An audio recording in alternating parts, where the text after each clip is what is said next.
Good morning, Mr. Speaker. Thank you. And with your permission, I'd like to group this question and answer questions 8, 17 and 19. The NHS employs more staff now than any time in its 70-year history, with a significant growth in newly qualified staff from 2012. We've increased the number of available training places for doctors, nurses and midwives. Further actions to boost the supply of nurses, including offering new routes into the profession and to encourage those who've left nursing to return. The long-term plan, which was announced last week, sets out the framework to ensure that the NHS has the staff it needs. And Neil Coyle. Guy's and St Thomas's is based in my constituency, offers globally renowned first-class healthcare, but the Trust has seen a massive drop in applications from other EU member states, including almost 90% in midwives alone. All vacant posts across the NHS run risk of longer waiting times and for patient safety. So why did the government not publish the workforce strategy in the so-called long-term plan? When will it appear? And will the government reinstate nursing bursaries to address the shocking staff shortfall across the NHS? Minister. As I said a moment ago, the long-term plan sets out a framework to ensure that over the next 10 years, the NHS will have the staff it needs. To ensure that that detailed plan that the honourable gentleman wants, my right honourable friend, the Secretary of State, has commissioned Baroness Harding to lead a rapid and inclusive programme of work to set out a detailed workforce implementation plan, which will be published in the spring. Helen Jones. 50% of the staff the NHS will need in 15 years' time are working there now. Yet 1 in 10 nurses is leaving, 80% of junior doctors report excessive stress, and 6 out of 10 consultants want to retire at 60 or before. Does the Minister not accept that this government has presided over a disastrous decline in morale in the NHS? And what is that workforce plan going to do to address it? Minister. Nurses are at the absolute heart of our NHS. There are now 13,400 more nurses since May 2010. We have announced the biggest expansion of nurse training places, with 5,000 more available from 2018. Alongside that, we're opening up new routes. And as the Honourable Lady will know, at the heart of the long-term plan is workforce. And as I've just said, a detailed workforce implementation plan will be published in the spring. Stella Creasy. Thank you, Mr. Speaker. Last week, a 14-year-old boy lost his life in my local community. And yet, in September, when the department wrote to us in my local community asking about ideas for mental health provision, I wrote back to the ministers asking for an urgent meeting to talk about how we could get mental health workers into our schools to work with young people who might be at risk of being involved in gang violence and youth violence, with 1 in 10 mental health workers in this country in shortage. Can I now finally have that meeting with ministers so we can urgently talk about how we support these young people and save not only money but lives? Minister. The answer to that question is yes. And my honourable friend, the Parliamentary Under Secretary of State, will be delighted to meet with you. Jim McMahon. Thank you, Mr. Speaker. The most recent CQC inspection of the Royal Oldham Hospital said that in maternity they failed to meet safe staffing numbers. In surgery, they only had 85% of the required staffing contingent in surgery. Now, there is a human cost to this. We see list after list where people have died, including children, because of unsafe staffing numbers in that hospital. So where's the urgency required to really address that? And will the Minister meet with me about this particular hospital to see what more can be done? Minister. The Honourable Gentleman is right. I recognise that the overall CQC rating was that it requires improvement, and I recognise that the funding that has gone into that has been more than adequate and is improving. But however, I do recognise the concerns he raises, and I will be delighted to meet with him and have a discussion on that. Mr. David Tredynick. Thank you, Mr. Speaker. Will my honourable friend congratulate Conservative-controlled Hinckley and Bosworth Borough Council's Health and Wellbeing Board in its approach to NHS workforce shortages, and the fact that they have for several years been working on collaboration between GPs and community services in line with the 10-year plan. But would he look at the registers of the Professional Standards Authority, which are not mentioned in the long-term plan, and see if he can make better use of the 80,000 properly regulated practitioners on those registers? Minister. Well, my honourable friend is right that the community provision is at the heart of the long-term plan. He's right to recognise that there are a number of health service professionals that make up that community provision. And if he wishes to write to me about the issue about registers, I'd be delighted to respond to him. Victoria Prentice. Thank you, Mr. Speaker. The Minister knows about the difficulty we've had to recruit obstetricians, which has led to the, we very much hope, temporary closure of a full obstetric service in the Horton Hospital in Banbury. We're doing everything we can locally to rectify this. What more can he do to help us nationally? Well, I'd first of all like to pay tribute to my honourable friend's campaign and the tireless work she does on behalf of her constituents. Figures from the Royal College of Midwives show that there are over 2,000 more midwives on our wards since 2010. The NHS plans to train 3,000 more midwives over the next 4 years. And as of last September, there are over 5,000 more doctors in obstetrics and gynaecology than there were in May 2010. So the NHS is hoping to fulfil what she wants to see. Minister confirm that since the Brexit referendum in June 2016, there's been an increase of 4,000 EU nationals working in our NHS. Minister. My honourable friend and I don't always agree on everything about the EU, but on this particular matter, the numbers and the statistics show that he is indeed correct. Bob Blackman. Thank you, Mr. Speaker. Clearly it's important as we move forward with the NHS to train more doctors and more nurses. So what is my honourable friend doing to encourage young people to start training to become nurses, doctors and other requirements within the health service? Minister. My honourable friend is absolutely right. We are now ensuring that there are more routes into the nursing profession, nursing apprenticeships, nursing associates. We're training more GPs. We're still determined to get 5,000 extra GPs into general practice. There are a record over 3,400 doctors recruited into GP training. And as part of the long-term plan, newly qualified doctors and nurses entering general practice will be offered a 2-year fellowship to support them to stay in general practice. Justin Matters. Thank you, Mr. Speaker. The long-term plan admits that staffing shortfalls are, and I quote, unsustainable. Yet incredibly, there is no mention anywhere in the document of the damage done by the abolition of the nurse bursary. What is in there is an ambition to double the number of volunteers within 3 years. And whilst we should rightly celebrate the fantastic contribution made by volunteers, isn't it absolutely damning, with a record 100,000 vacancies in the NHS, that the main plank of the government's strategy to tackle the workforce crisis is to rely on volunteers? Well, the honourable gentleman is completely wrong. He is absolutely right that volunteers in the NHS provide an invaluable service, but he's wrong to suggest that any part of the long-term plan is reliant on volunteers. There is an expansion of numbers in nursing associates to deal with the issue of vacancies, as he said. As I replied to other honourable members, we have seen an increase in doctors in GP training, and obviously he would want to welcome the 20.5 billion a year that is going into the National Health Service, and inevitably that means that we'll need more doctors and nurses, which is why we're making more training places available. Exactly right. We're streeting. Number 2, please, Mr. Speaker. Secretary of State. With your permission, Mr. Speaker, I'll group questions 2, 3 and 18. We don't want to see a no-deal scenario in our exit from the EU, but it's incumbent on us to prepare in case.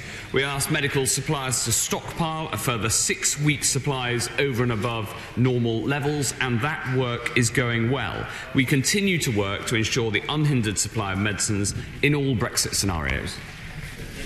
We're streeting. Thank you, Mr. Speaker. The Prime Minister's threatening of this Parliament and the country with no deal is entirely reckless, irresponsible and unnecessary. It is also causing unnecessary fear and anxiety amongst a whole range of clinicians and patients who rely on the consistent supply of life-saving drugs. The Secretary of State says that the government will be stockpiling medicine for up to 6 weeks. Will he do the right thing and commission an independent assessment of the government's plan so that patients can be assured? And better still, will he actually go back to the Cabinet and say that no responsible Health Secretary would allow no deal to take place, no responsible Prime Minister would allow no deal to take place, and this House will not allow no deal to take place? Secretary of State. Well, it's incumbent on me as Health Secretary and on my team to ensure that we prepare for all potential scenarios. Of course, because the overwhelming vote of the House in favour of the withdrawal bill, no deal is the law of the land unless this House does anything else. And the best thing, if he's so worried, Mr. Speaker, the best thing that the honourable gentleman and all of his friends can do is vote for the deal tonight. Ian Murray. Thank you, Mr. Speaker. Would it not have been a better use of taxpayers' money to have spent hundreds of millions of pounds on front-line patient care rather than on no-deal planning? Now, the Secretary of State has just said to my honourable friend that the government has to prepare for all possible scenarios, that a responsible Secretary of State would rule out one of those scenarios, which is no deal. Well, as I said, thanks to the votes of members on all sides, no deal, of course, is a matter of the law of the land. But they can't get away from it, Mr. Speaker. If they don't like no deal, then they need to join me in the lobbies tonight and vote for the Prime Minister's deal. Tommy Shepherd. Mr. Speaker, in Scotland, 6% of all social care staff are nationals of other European countries. In England, the figure is 8%. Now, in Scotland, despite the Scottish Government paying the real living wage of £9 an hour, that comes nowhere near the 30,000 threshold proposed for a Tier 2 visa. So can the Minister tell us here today what action he will take to avert a staffing crisis in social care? Well, of course, we've brought into place already the EU settlement scheme to ensure that those EU workers who are working in social care and in the NHS can and should stay here and remain and continue to contribute as they do so valuably. Vicky Ford. Thank you, Mr. Speaker. And I know the Secretary of State wants to avoid a no-deal scenario, but can he look at the case of prescription foods, which my constituent Kate, who's got PKU, relies on for keeping her life, and make sure they're also covered by the no-deal planning? Well, of course, we're working to ensure that the prioritisation of not just medicines, but also medical products and other things needed for the health of the nation are taken into consideration. There's detailed work underway that is clinically led, and the medical director of the NHS is heavily engaged in that work and works very closely with the department on it. I'm very happy to go through the details of my honourable friend's constituency case to make sure that that is also being dealt with appropriately. And I'm glad that because she doesn't want no deal, she'll be voting with the government tonight. Dr. Philippa Whitford. Thank you very much, Mr. Speaker. Legislation was passed 2 years ago so the Secretary of State could end profiteering by some drug companies.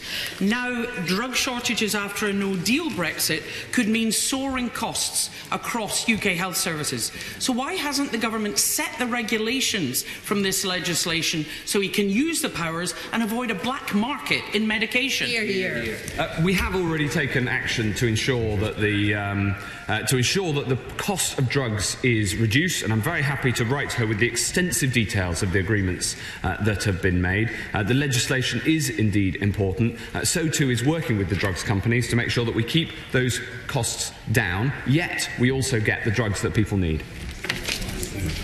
Dr. Philippa Whitford. Thank you very much, Mr. Speaker. As the precursors of medical radioisotopes have a half-life of less than 3 days, they cannot be stockpiled.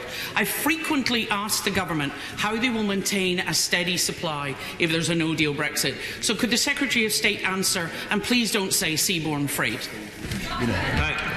No, absolutely. We have ensured that there will be aircraft available and air freight to make sure that we can get those isotopes that have a short shelf life and can't be stockpiled, to make sure that there's the unhindered supply. But I make the following point, and I make it to the honourable lady and to her colleagues with an open mind and in a spirit of collaboration, that if she's worried about no deal, which she seems to be, then she and her party should support the government tonight.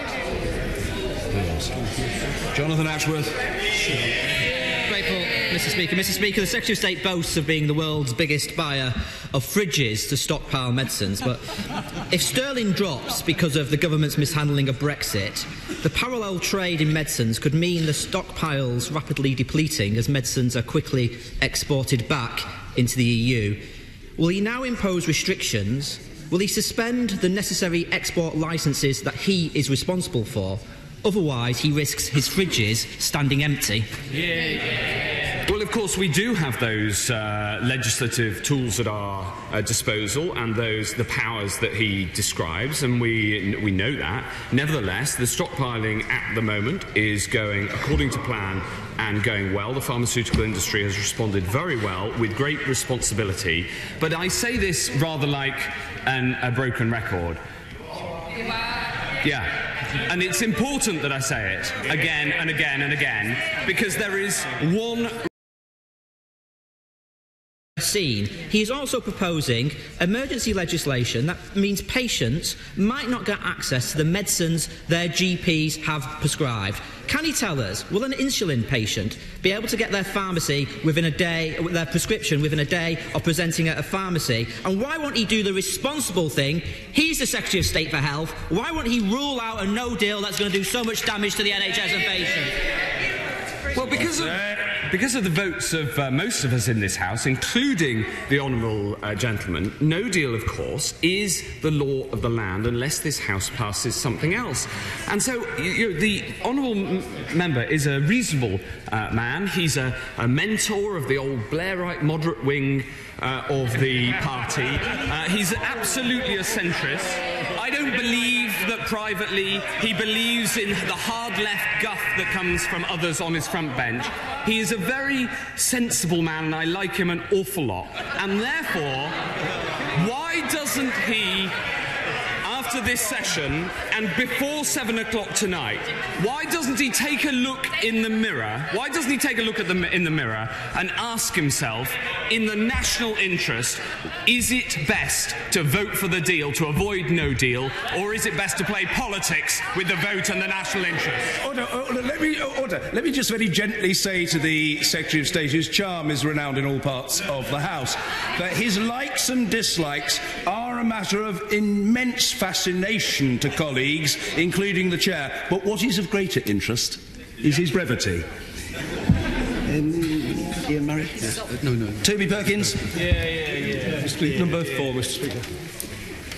Minister Caroline Diamond. Thank you, Mr. Speaker. Diagnosing fibromyalgia can be difficult because there is no specific diagnostic test and symptoms can vary.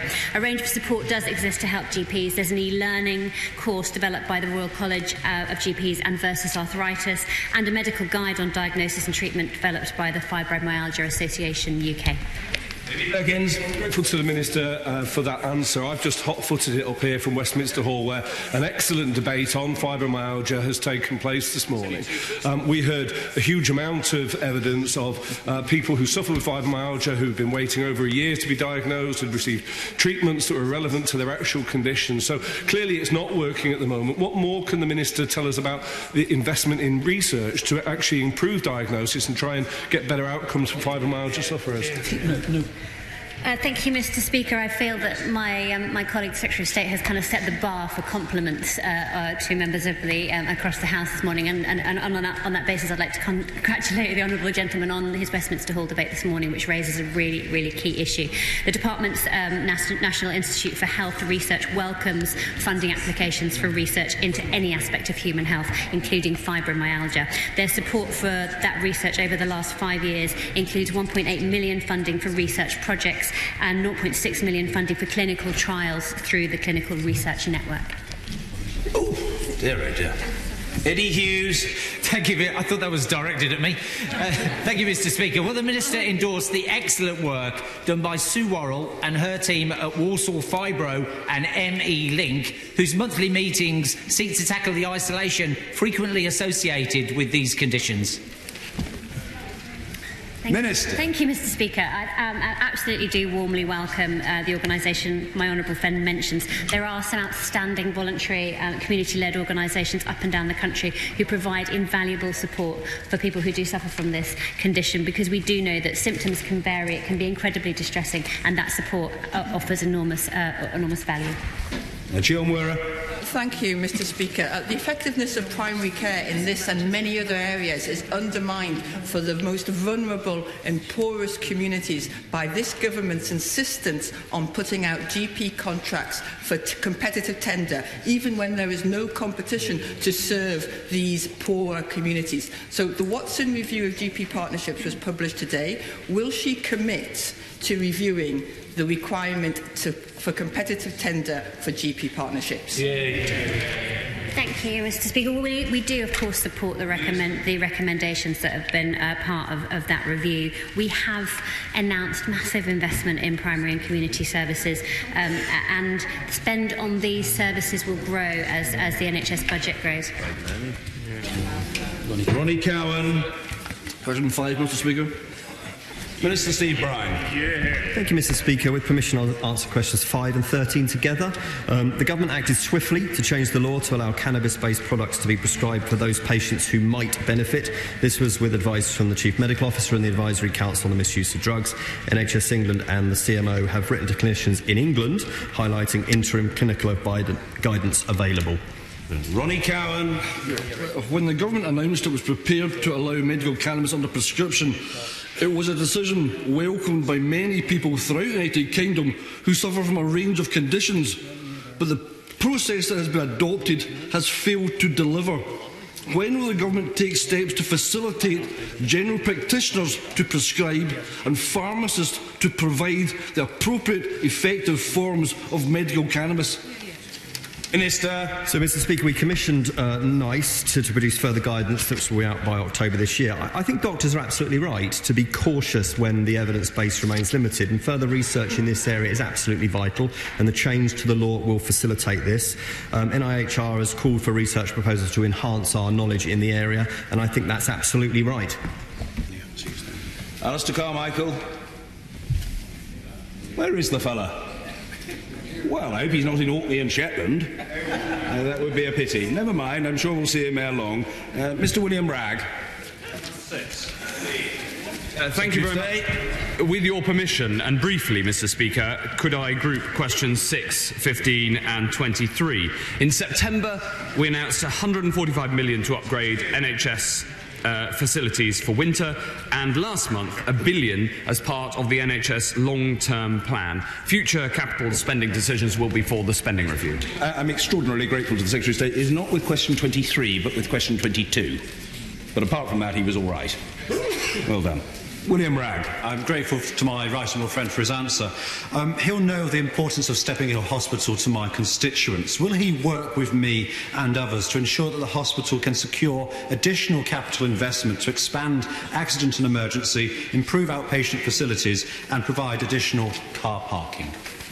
I look forward to working with him and indeed his local colleagues on what we can do to support Stepping Hill Hospital further. He's an assiduous representative for Hazel Grove, makes the argument very clearly both to me and to the NHS Minister, who has already heard from him on a number of occasions. We did manage to provide £1 million for upgrades ahead of this winter to Stepping Hill Hospital, and we understand very much the case that they make. Colin Clark. Thank you, Mr. Speaker. Aberdeen University since 1980 has been at the forefront of MRI development. Can I invite the Minister to visit Aberdeen medical facilities to see the fast field cycling scanner, a development of national importance to stroke diagnosis? Yes, I love going to Aberdeen and look forward to another reason to come to the northeast, and Aberdeen University, of course, has been at the cutting edge of this innovation. The UK is at the cutting edge of this innovation, has been for years and must be for years to come. Rebecca Powell. Thank you very much, Mr. Speaker. And I'd first of all like to thank the Department for supporting me in my case for upgrading the theatres at Musgrave Park Hospital. But of course, having skilled staff to work in these places is really important. And the University Centre of Somerset is just one of 2 places piloting the Nursing Associates programme. It's growing really well, and it's a vital stepping stone between healthcare assistant and nurse. I wonder if the Secretary of State would join with me in congratulating the college on how well the programme's going, but also meet with me to discuss the option of a degree course. Yes, absolutely. We support Nursing Associates. I'm delighted to see the rapid expansion that's taking place. We want more universities and higher education institutes to come to the fore to provide this sort of education. I can't wait to meet her. Including, of course, as the right honourable gentleman knows from his meeting with me recently, the University of Buckingham in my own constituency. Yes. Seema Malhotra. Mr. Speaker, one of my constituents who is 17 years old and who is seriously ill with breathing difficulties and needing urgent specialist care is waiting for a room to be available at the Royal Brompton. Is the Secretary of State aware of any delays and whether these have been caused by not having sufficient NHS facilities at the Royal Brompton to meet such urgent demand? I haven't heard any of the details of the case before now. If she will write to me, I'm very happy to talk to her and engage with her on what we can do for her constituent. Tim Farron. Speaker, it is 12 long months since the government closed its consultation on whether to upgrade NHS radiotherapy facilities. Meanwhile, in South Cumbria, cancer patients have to make up to 4-hour daily round trips for weeks on end to receive treatment. When will the government respond to the consultation, and when will it invest in satellite radiotherapy provision in places like Westmoreland General Hospital? Well, we'll respond to the consultation very soon. We wanted to get the NHS long-term plan published first because clearly the two are strongly linked. I pay tribute to his work chairing the all-party group and look forward to working with him on it. Luke Pollard. Mr. Speaker, Plymouth is pioneering health and wellbeing hubs, a new type of NHS facility. I'm most excited about the new one in Plymouth City Centre that will include directly employed GPs, mental health, as well as sexual health and dentistry services as well. I know we've submitted a funding application to the Minister. When will he be able to, in the situation, to fund and support this pioneering project to really support a new type of NHS facility delivering in some of our poorest communities? Looks very good. Well, his neighbour in Plymouth has already brought this to my attention and made the case very strongly for it. I'm still waiting for the thank you for the new facilities for Derriford Hospital, but I'm a massive supporter of the work that's going on in the local area, and the NHS in Plymouth is going to go from strength to strength under this government. Dr. Sarah Wollaston. Thank you, Mr. Speaker. The maintenance backlog across the NHS is deeply worrying and affects equipment as well as buildings. 2 of the 10 operating theatres at Torbay Hospital remain out of action, and I wonder if the Secretary of State would meet with me to discuss the impact this is having on patient care, increasing waiting lists and also leading to very short notice cancellation of lists to make way for emergency cases, and Torbay Hospital's 34 million backlog in maintenance. I'm very happy to meet with my honourable friend who makes a very important point that, of course, future allocations of capital are for the spending review, and I look forward to working with her to try to sort the problems both in Torbay and across the board. Anna Johnson. Mr. Speaker, a consultation is taking place about the closure of Faith House GP practice on Beverley Road in Hull, partly about the premises being less suitable for delivering modern health care, but also about the fact of how difficult it is to recruit GPs. So what is the Secretary of State actually going to do about GP services being removed from communities and actually support the development of GP services in those areas? Well, the £4.5 billion extra in the long-term plan that's going to primary and community care is absolutely targeted at solving problems like this. As it happens, I know Beverley Road in Hull quite well. I had family who lived on there.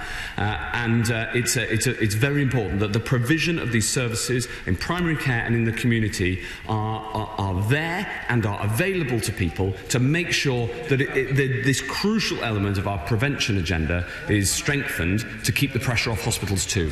Suella Braverman.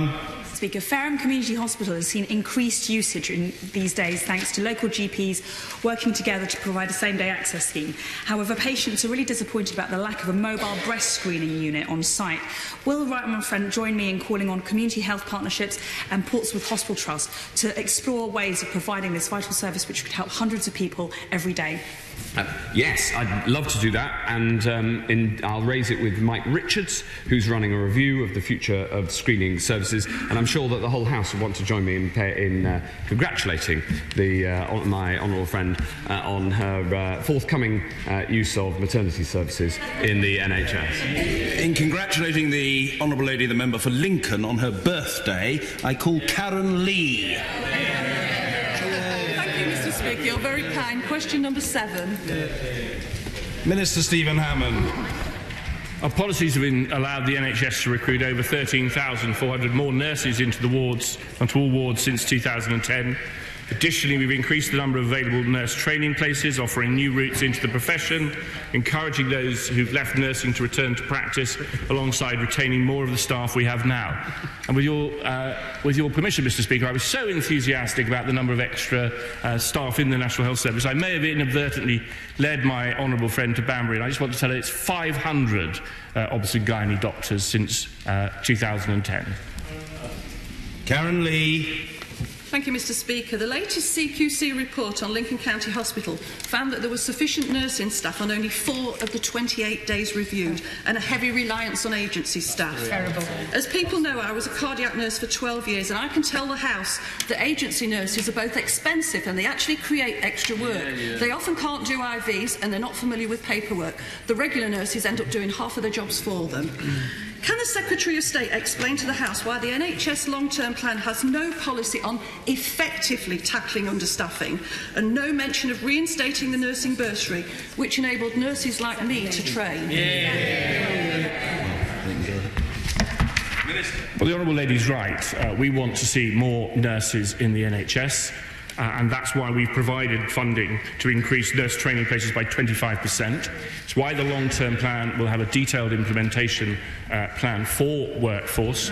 And it's why she talks about the bursary, because she knows that since that's been replaced, the nurses on the current training schemes are typically 25% better off.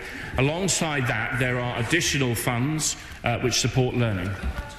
Rachel McLean. Thank you, Mr. Speaker. I welcome that there are 94 more nurses in my local trust since 2010. But what is the Minister doing to ensure greater retention of nurses at my local hospitals so that they've got their own nurses instead of relying so much on the agency nurses? Minister. Well, as I said earlier, Mr. Speaker, nurses are absolutely the heart of our NHS, and my honourable friend is right about the extra number of nurses at her hospital. But she's also right that retention is one of the big issues for us. That's why the Agenda for Change Pay Award was put through last year. That's why we're working with Health Education England to look at other retention methods. And it's why also that we are increasing the number of training places to make sure that not only are we retaining, but we're recruiting more nurses into the National Health Service. Julie Cooper. Mr. Speaker, and I'd like to join with you in wishing my colleague a happy birthday and acknowledge that no one knows better than she about the crisis in nursing staff levels. At the same time, the shortfall in GPs has risen to 6,000, and a third of all practices have been unable to fill vacancies for over 3 months. Unsurprisingly, Mr. Speaker, waiting times for GP appointments are at an all-time high. As ever under this government, it's patients that are suffering, and the situation is set to get worse, with more practices destined to close this year. So why is the government not taking urgent action to tackle this? And when will we finally see the workforce implementation plan that's been promised? Well, the honourable lady asks about GPs. There are, of course, as she would want to acknowledge, a record number of doctors recruited into GP training. We are determined to deliver an extra 5,000 doctors into general practice. The NHSE and Health Education England have also a number of schemes in place to recruit more GPs to boost retention. There's the GP retention scheme, the GP retention fund. And she will know that, of course, that the workforce implementation plan as I've said it twice already this morning, which is part of the long-term plan, will be published in the spring. Andrew Selous. Number 9, Mr. Speaker. Indeed. Minister Steve Brine. Thank you, sir. This government is taking bold, world-leading action on child obesity that meets the scale of the challenge we face. We've got a soft drinks industry levy, sugar reduction programme already working, measures on banning energy drinks and calorie labelling consulted on, and a consultation on restricting price and location promotions on sugary and fatty foods, which I launched on Saturday. Andrew Selous. The introduction of a 9 p.m. watershed on the marketing of junk food to children is the #1 ask of the Obesity Health Alliance, supported by Cancer Research UK, Diabetes UK, many of the Royal Colleges. When will we see that consultation launched? Well, I'm glad my honourable friend mentioned CRUK, who've launched a very powerful new marketing campaign that members will see in and around Westminster and on media over the rest of this month. But we'll be launching the consultation on further advertising, which was in Chapter 2 of the Child Obesity Plan, including the 9 p.m. watershed. Very consultations announced in the second chapter are right. I want to get them right, and when they're ready and we're satisfied that they're doing the right tools to do the job that we want, which is to face this enormous challenge, we will publish them. Jim Shannon. Thank you, Mr. Speaker. With recent Northern Ireland figures showing that at least 25% of young people, 40% of teens are classed as overweight or obese, will the Minister outline with what cross-departmental discussions have taken place to improve the strategies of improving health of young people through coordination and interaction with parents and provision of healthy eating schemes? Well, of course, health is devolved. We talk to our opposite numbers all the time, and our officials talk to them all the time. I mean, our North Star ambition to halve child obesity by 2030 is absolutely right. It is shared and matched by our colleagues in Scotland, and we look to our colleagues in Northern Ireland to do the same. But any advice or support that they want from the world-leading plan that we have here is more than on offer. Dr. Caroline Johnson. Thank you, Mr. Speaker. Does the Minister agree with the campaign being advanced by Jamie Oliver to ensure that doctors in training are given more extensive training in nutrition and the benefits of that on health?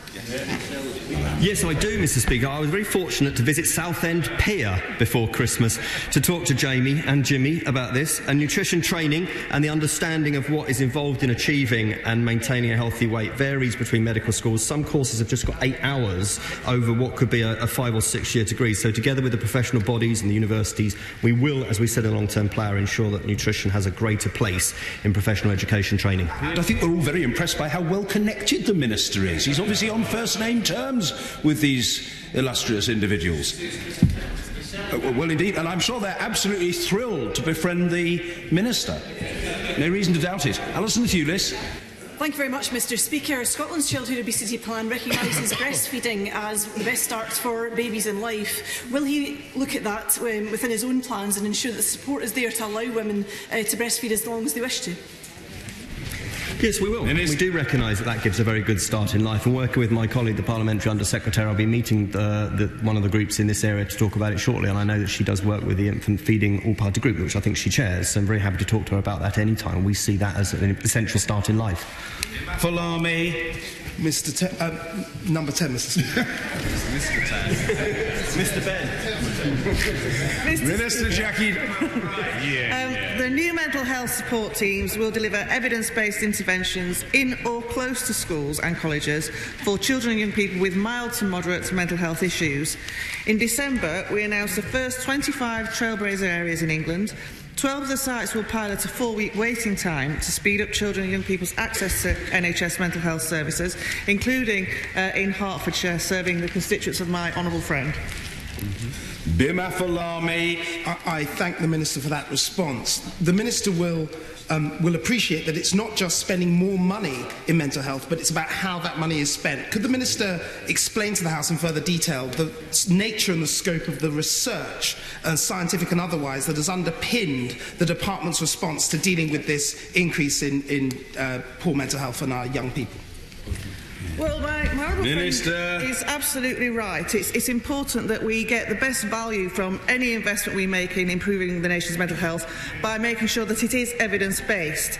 And on that basis, the government engaged extensively with a range of expert organisations and individuals, including children and young people, to inform our proposals to improve mental health support, including through a consultation. We also commissioned academics to undertake a systematic review of the evidence, which directly informed our proposals, and we will, of course, learn from the trailblazers as we commission additional services later this year. Luciana Berger. Thank you, Mr. Speaker. The Minister will know that the Health and Social Care Select Committee interrogated the government's plans for mental health for our young people.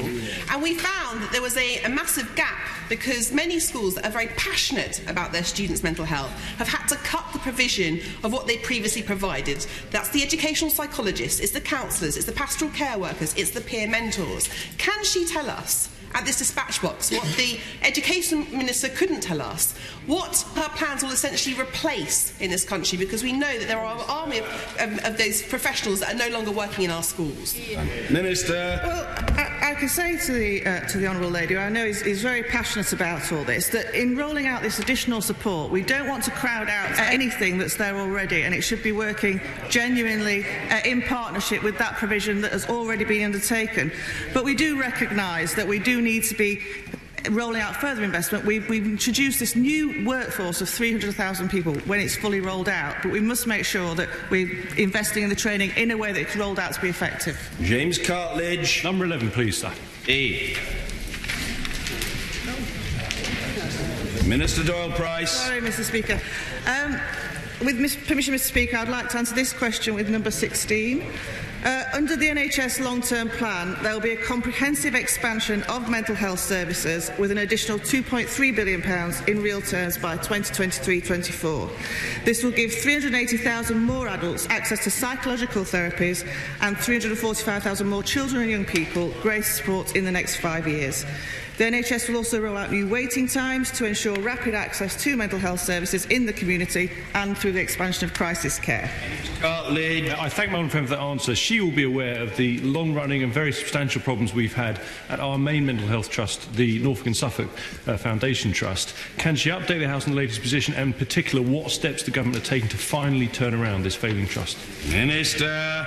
Well, my honourable friend is quite right, and I've stood at this dispatch box a number of times addressing concerns of all local MPs in Norfolk and Suffolk. I can advise him and the House that the Trust is receiving increased oversight and enhanced support from NHS Improvement.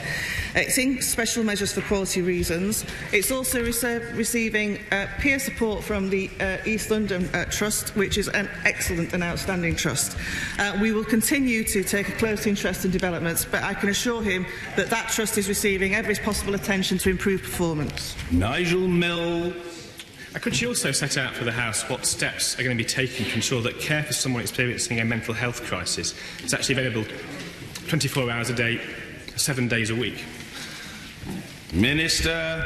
Well, I'm grateful to my honourable friend for his question because this was top of my list of asks as we were developing the forward plan.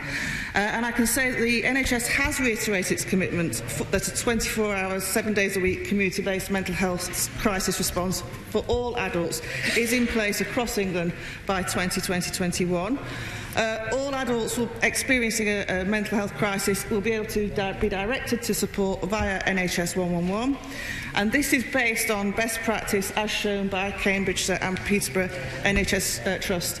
So I'm grateful for my honourable friend's interest in this, and I can assure him that NHS England, all commissioners and myself are really very much on it. Dr. Paul Williams. Thank you, Mr. Speaker. Half of all women who experience depression or anxiety in the perinatal period say that their problem wasn't asked about by health services. There are some genuinely positive things to say in the NHS long-term plan about specialist services, but what's the point in having services if half of the people with a problem don't have that diagnosed? What are we going to do about that? Well, again, and the honourable gentleman has quizzed me about this a number of times, and I know he cares very deeply about it. And one of the issues that he specifically raised with me is the awareness of GPs and the involvement that they have in diagnosing when there's a problem. Obviously, we do take that forward as part of the GP contract, but I can also advise him that there is a significant expansion in perinatal services, and we are very confident that we'll be achieving the national trajectory of 2,000 more women accessing specialist care already in this year, and more than 7,000 additional women accessed care as of March 18. Paula Sheriff. Thank you, Mr. Speaker. Recent analysis of NHS digital mental health workforce statistics reveal NHS England is not on course to meet its target of 21,000 additional mental health staff by 2021, which means that it's unlikely to meet the goals set in the 5-year forward view and the recent long-term plan. Mental health services are in real danger of further decline. So can we have an absolute guarantee from the Secretary of State that these targets will be met? And if they aren't, will he resign? Minister. Well, I have to advise the honourable lady that we are on course to meet the targets in the 5-year forward view. But she's right to raise issues about workforce, and frankly, this is something that keeps me awake at night. We are investing in a very significant expansion of mental health services, and that requires appropriate staff to deliver them. But I can also assure her that we're having very productive discussions with clinical leads in NHS England. We need to be much more imaginative about how we deliver services, and we're seeing very substantial gains and improvement in performance by increased use of peer support workers, which is providing the therapeutic care that many can benefit from. But she's right to hold me to account for it. John Al. Number 12, sir.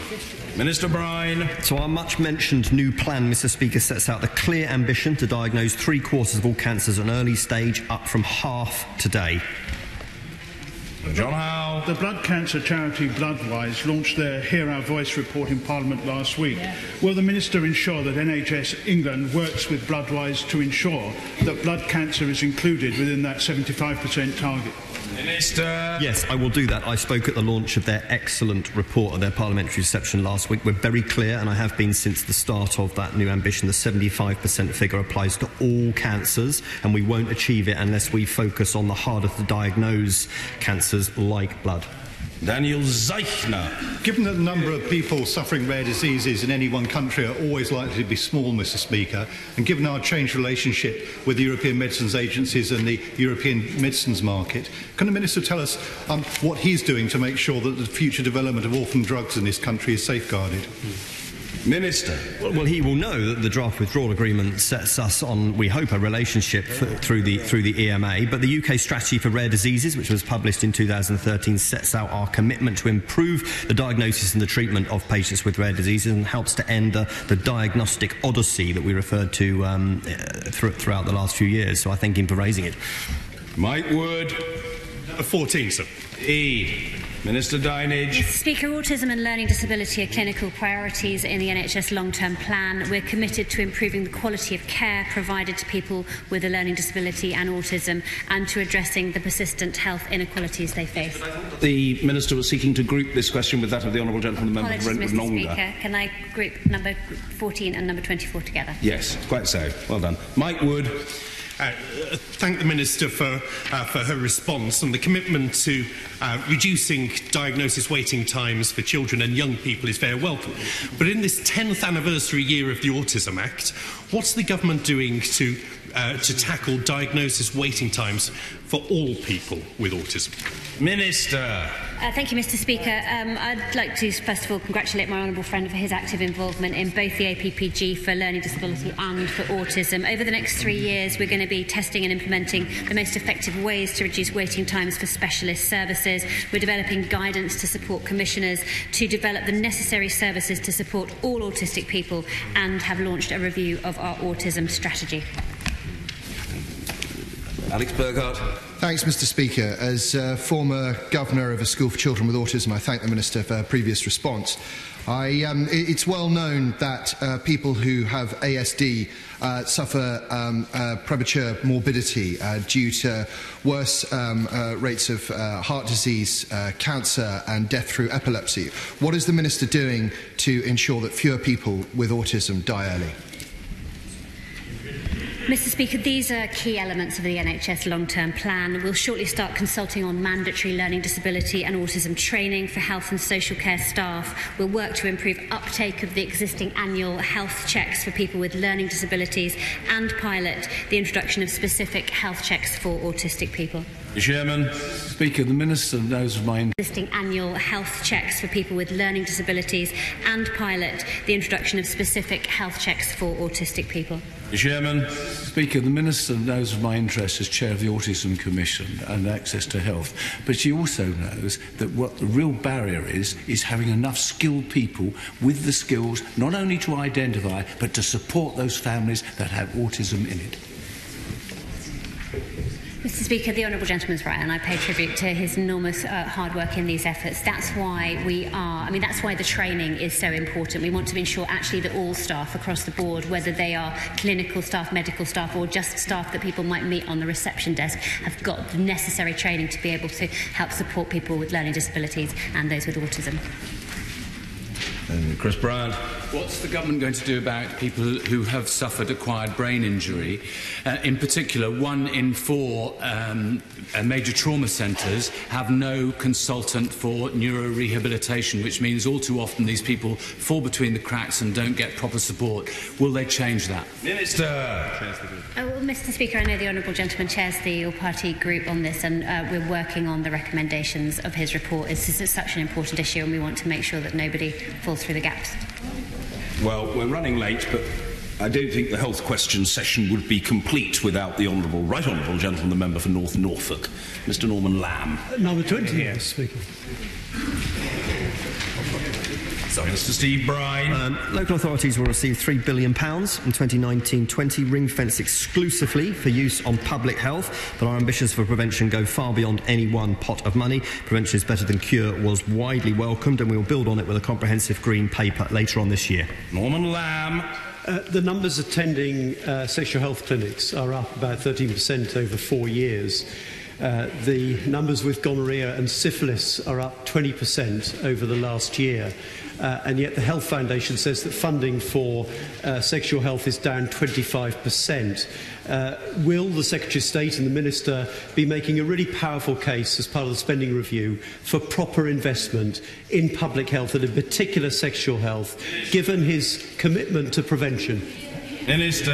Well, yes, of course. I mean, matters for the spending review are just that. But one of the things that I think he, as a former health minister, will have noticed and probably welcomed in the long-term plan is that we are going to look at the commissioning and therefore the funding flow of funding for sexual health services as part of the long-term plan. Topical questions, Mr. Clive Bett. Number 1, Mr. Speaker. Secretary of State. Thank you very much, Mr. Speaker. Mr. Speaker, last week we launched the NHS long-term plan, and it delivers on the vision of how the £20.5 billion extra we're putting into the health service will be spent to get the best return for the taxpayer. It's built on the principle that prevention is better than cure, and there'll be a new focus on personal responsibility that reflects and complements the responsibility the NHS has to us all. It's Clive Bett. But looking to the last financial year, I'm sure the Secretary of State has seen the NAO report, which says that auditors gave a qualified opinion on 38% of local NHS bodies, expressing concerns about overspending and value for money. The Controller and Auditor General said a qualification is a judgment that something is seriously wrong.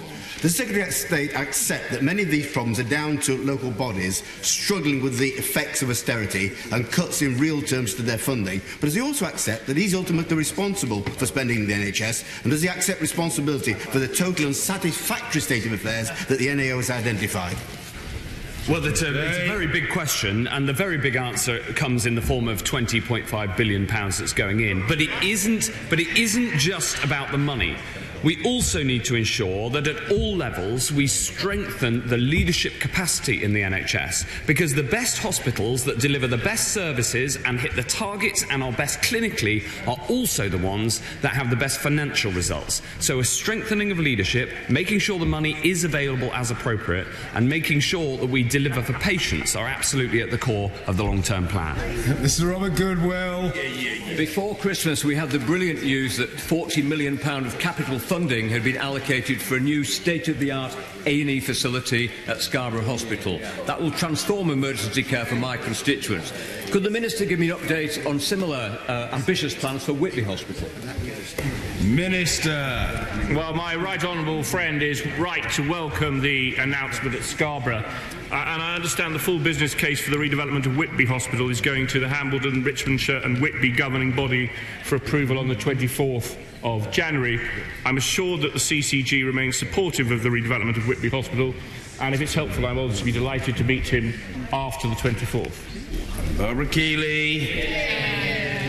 Thank you, Mr. Speaker. This government's cuts to council budgets have meant that 100,000 fewer people receive publicly funded social care over the last 3 years, and 90 people a day died while waiting for social care last year.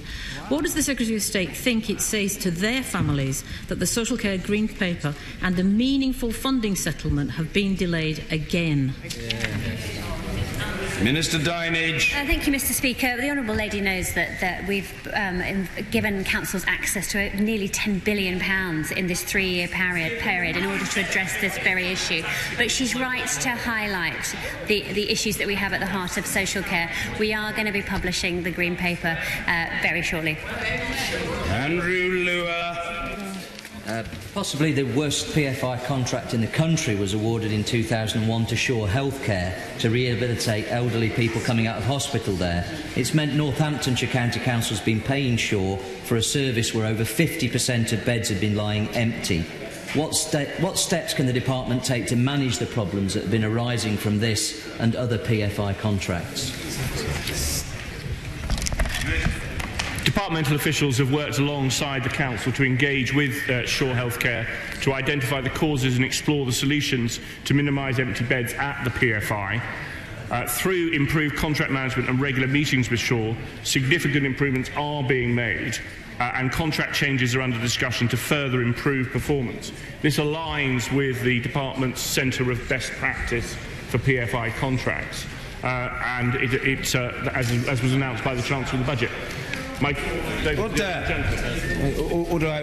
appreciate the natural courtesy of the Minister to look in the direction of the person who's questioning him, but the House wants the benefit of his mellifluous tones, so he should face the House. We're grateful to him. Helen Goodman. Thank you, Mr. Speaker. The closure of Ward 6 at Bishop Auckland Hospital will mean the loss of 24 beds, which is why 14,000 people signed a petition to keep it. So will the Minister now step in to ensure that we keep Ward 6? Minister. Well, the Honourable Lady will know that in the long-term plan we've committed to ensuring more people are treated and that we will see more money being spent in hospitals. The decision for closure is a matter for local authorities, local organisations, as she will know. But as I've said to other honourable members, my door remains open and I'll be delighted to meet her. Gordon Henderson. Thank you, Mr. Speaker. As we heard earlier, obesity is a major health problem in Britain. Nationally, 1,100 people per 100,000 are admitted to hospital because of obesity-related problems. It's a particular problem in Sittingbourne and Sheppey, with 1,700 people per 100,000 affected. That's the highest rate in the whole of Kent and Medway. Does my honourable friend recognise the huge strain such a statistic puts on the budget of the Swale Clinical Commissioning Group? And if so, what steps will he ensure he takes to provide the funds needed to solve the problem? Mr. Bryan. Yes, Mr. Speaker, of course we recognise the economic strain of obesity on the NHS. That's why we're taking the action that we have with our renewed focus on prevention. So measures in the plan include doubling the capacity of the diabetes prevention programme, for instance, the further 1,000 children a year that we hope to treat for severe complications related to their obesity, and that should help his CCG and mine and all members. Mohammed Yassin. Thank you, Mr. Speaker. A senior GP from Bedford was told by the East of England Ambulance Service that his patient who required urgent admission would have to wait 10 hours for an ambulance. I'm deeply concerned about this response time, but will the Minister urgently investigate why patients are being deliberately downgraded if an ambulance is called from a GP surgery? Minister. A number of MPs, including the Honourable Gentleman, have raised issues about the Trust's performance, and a range of actions have been put in place, and he'll be pleased to know that I met with the Performance Director in December and have been discussing a number of support mechanisms from both the NHS and the Department, and I'm continuing to receive reports. You'll be pleased to hear that over December the performance of East Anglia Trust improved. Maria Caulfield. Mr. Speaker, children's hospices provide vital support for children with life-limiting conditions and their families at the most difficult of times. While I welcome the £25 million of extra investment in these services, what more can be done to support children's hospices across the UK? Minister Dinage. Thank you, Mr. Speaker. The Honourable Lady is absolutely right to highlight the incredible work done by children's hospices across the country, and up until this point there has been some real disparity between the amount of funding that they receive and that of their adult counterparts, which is why I was really delighted as part of the NHS long-term plan we announced plans to increase funding for children's hospices as much as £25 million a year over the next 5 years, but there is always more we can do and we're always open to suggestions. Yvonne Favard. Thank you, Mr. Speaker. I've recently been contacted by a number of constituents who face long waits in A&E at Wigan Infirmary. In fact, figures show that 1 in 4 patients are waiting longer than 4 hours. Can the Minister explain how removing waiting time targets will improve the situation? Minister, she's absolutely right that the waiting time targets like this need to be improved upon. It's one of the reasons why we're putting so much extra taxpayers' money into the NHS. Of course, waiting times also need to follow clinical need, and we're taking advice on that. Alan Mack. Mr. Speaker, genome sequencing and other fourth industrial revolution techniques play a key role in detecting and treating cancer and other disease. How is the NHS adopting these new techniques? Well, the use of new technologies is drilled through the new NHS long-term plan, and of course genome sequencing holds such opportunities to improve the health of the nation, and he is a great advocate for it, Mr. Speaker. Vernon Coker. As I've seen recently in my own constituency, access to mental health services is frankly sometimes deplorable. Notwithstanding what was said earlier on by the Minister about all the plans, how long are people going to have to wait before this actually gets better? Well, the biggest increase in proportion in spending in the NHS, faster than the average over the 5-year period, is in mental health services, alongside the increase in primary care and community care. That money comes on stream with a £6 billion cash injection to the NHS overall in April, which is only in just over 2 months' time. So we're getting on with it, but there's a lot of work to do. Julia Lopez. Thank you, Mr. Speaker. NHS property realised £43 million when they sold St George's in my constituency, yet a £17 million bid for a new health centre there hasn't been successful. Will my right honourable friend commit to looking again at this to convince local communities that they benefit when local NHS assets are sold? Absolutely. I look forward to working with her on it, working with local commissioners, and also working with her ahead of the spending review when the next round of the capital allocations will be set. Mary Rimmer.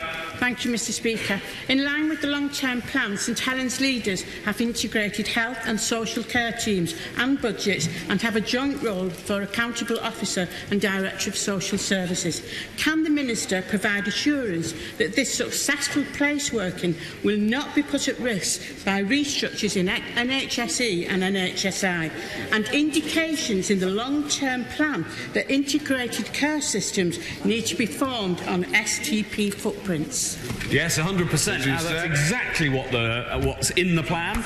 I'm delighted to have such support. This is exactly the direction that we need to go in terms of integrating care to make sure patients are served better, whoever is the ultimate funder of the service.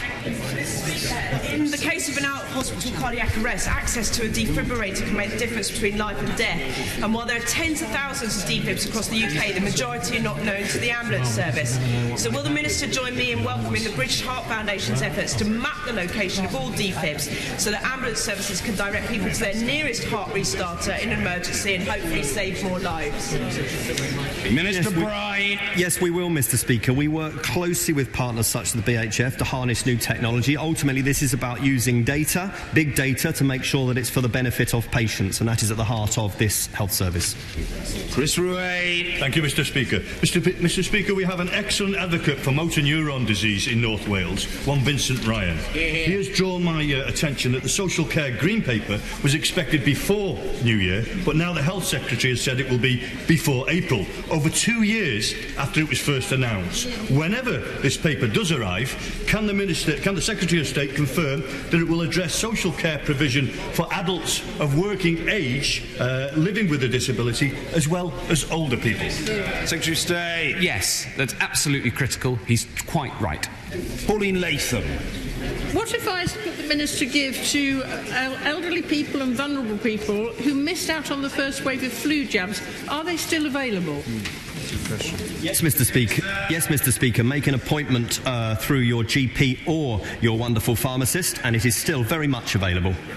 Dr. Rosanna Allen Khan. Thank you, Mr. Speaker. While working a night shift this weekend in A&E, I was struck by working alongside so many members of staff from our EU, Italian, Irish, Spanish. I am proud that St George's Hospital is paying for their visas post-Brexit for these vital staff.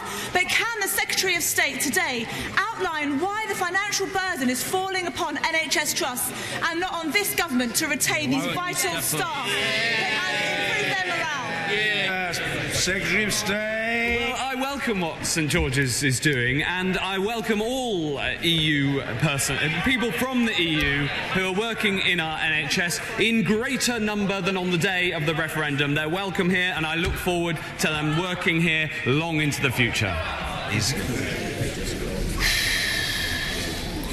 Andrea Jenkins.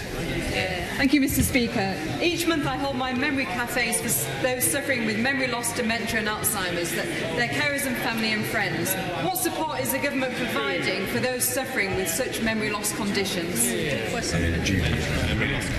Mr. Speaker, we remain absolutely committed to delivering the challenge on dementia 2020, and we're absolutely committed to making England the best country in the world for dementia care by 2020. As part of that, we're more than happy to do everything we can to support those sort of memory cafes of which he speaks, which is such a valuable local community resource. I was going to call Mr. Skinner, who I thought was perched a moment ago.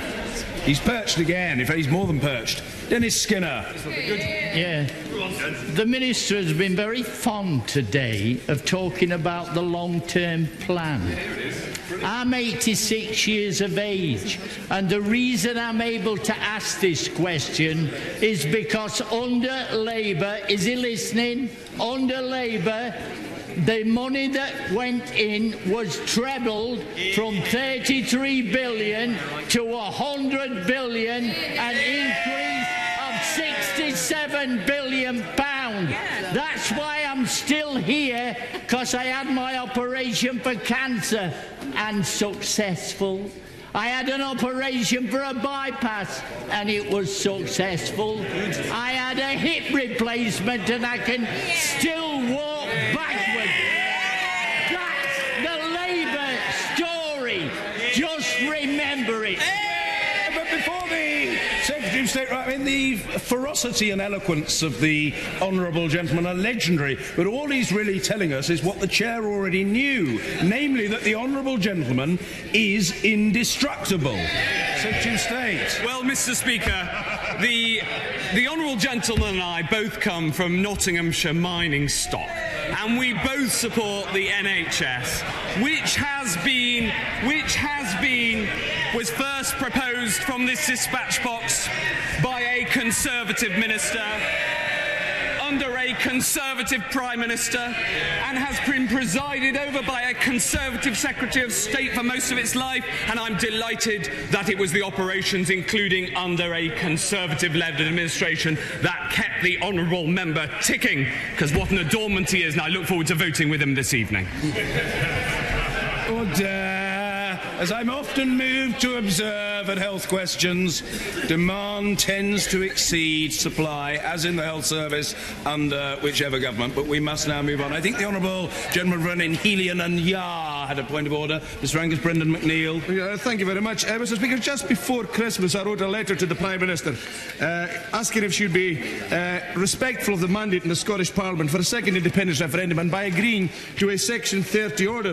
The response came about a month later, but the response, I have to say, wasn't respectful of UK member parliaments at all, contrast of course to the European Union, but the response was not from the Prime Minister but from the Secretary of State for Scotland.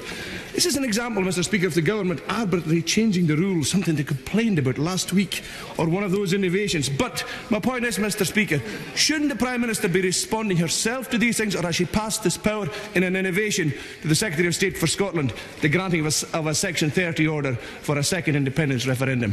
Well, I thank the Honourable Gentleman both for his point of order and for his characteristic courtesy in giving me advance notice of it.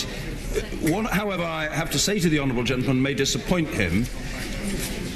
The Honourable Gentleman is perfectly at liberty to put his inquiry to the government department of his choice, and indeed the most senior minister of all. But it is the entitlement, constitutionally, procedurally, of the government to decide by what route a reply is provided. So although there is some consternation etched upon the contours of the Honourable Gentleman's face that he got a reply from the source he didn't want, not from the source he did want, that is something I'm afraid that he'll have to live with and bear with such stoicism and fortitude as he can muster. Very good. If there are no further points of order at this stage, we come to the... Is there a point of order? Point of order, James Heapy.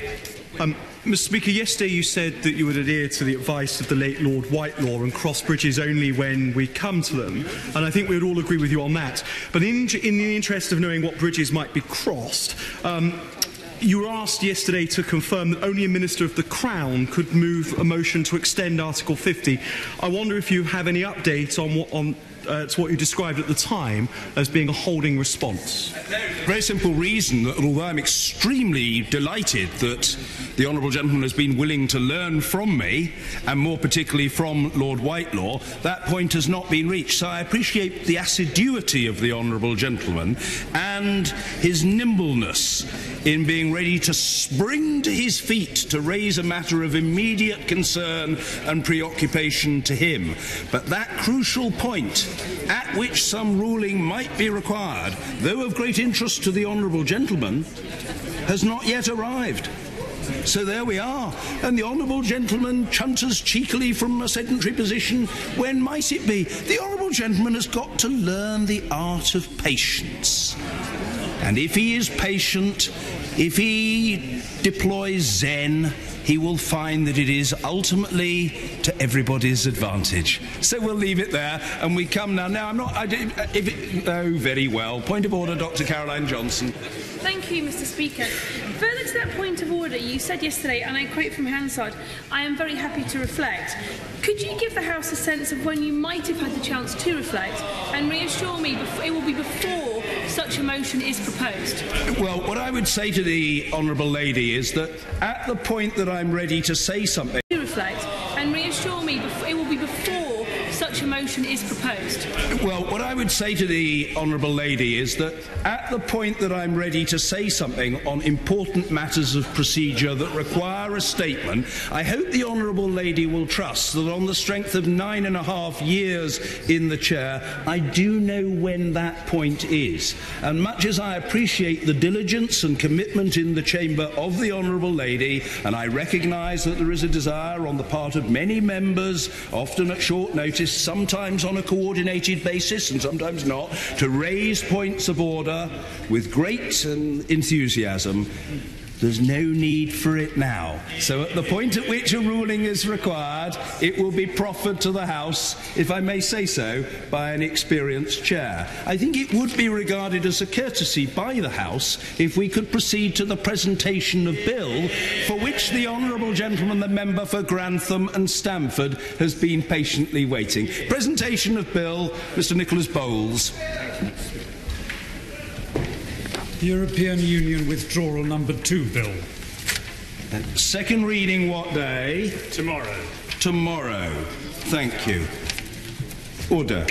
We come now to the 10-minute rule motion.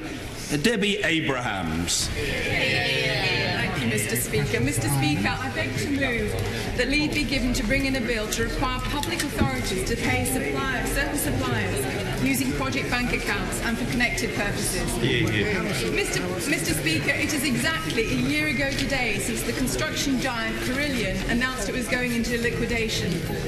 At the time, there was widespread concern about what this would mean for the completion of major public sector projects already underway, including hospitals and HS2, which Carillion was also working on as part of a consortium. But there are also worries for the 30,000 or so small businesses which, as part of Carillion's supply chain, were also working on these projects. After Carillion's collapse, thousands of these subcontractors lost major contracts and were left reeling with substantial debts. A survey of building, engineering and electrical firms showed that small businesses were, on average, owed £141,000 by Carillion out of a total of £2 billion owed to suppliers. The vast majority of these suppliers have never received any recompense. Following on from these losses, it has been estimated that 780 small building firms went into insolvency in the last quarter of 2018 as a direct consequence of Carillion's collapse. That's a 20% increase in insolvency in the previous year. Neil Skinner, whose construction firm Johnson's Brothers is based in my constituency and who is here today, was one of Carillion's suppliers and lost £176,000. Neil told me Carillion often went over 60 days before they paid me, and I had to do a lot of chasing for that. And once the job for a particular customer was finished, our sanction to stop working was gone, and their payments just stopped, even though they still owed money for the work that we'd done. They resorted to using all the familiar late payment tactics, from finding fault with an invoice, referring us to their India accounts office, statement queries, disrupted invoices paid, and so on. Then lastly, they imposed a 15% non-negotiable discount on our work, or they would send all unpaid invoices back to their quantity surveyors department. We reluctantly signed this contract, and then they went bump that the Monday after signing, and 10 days before the first part payment was due.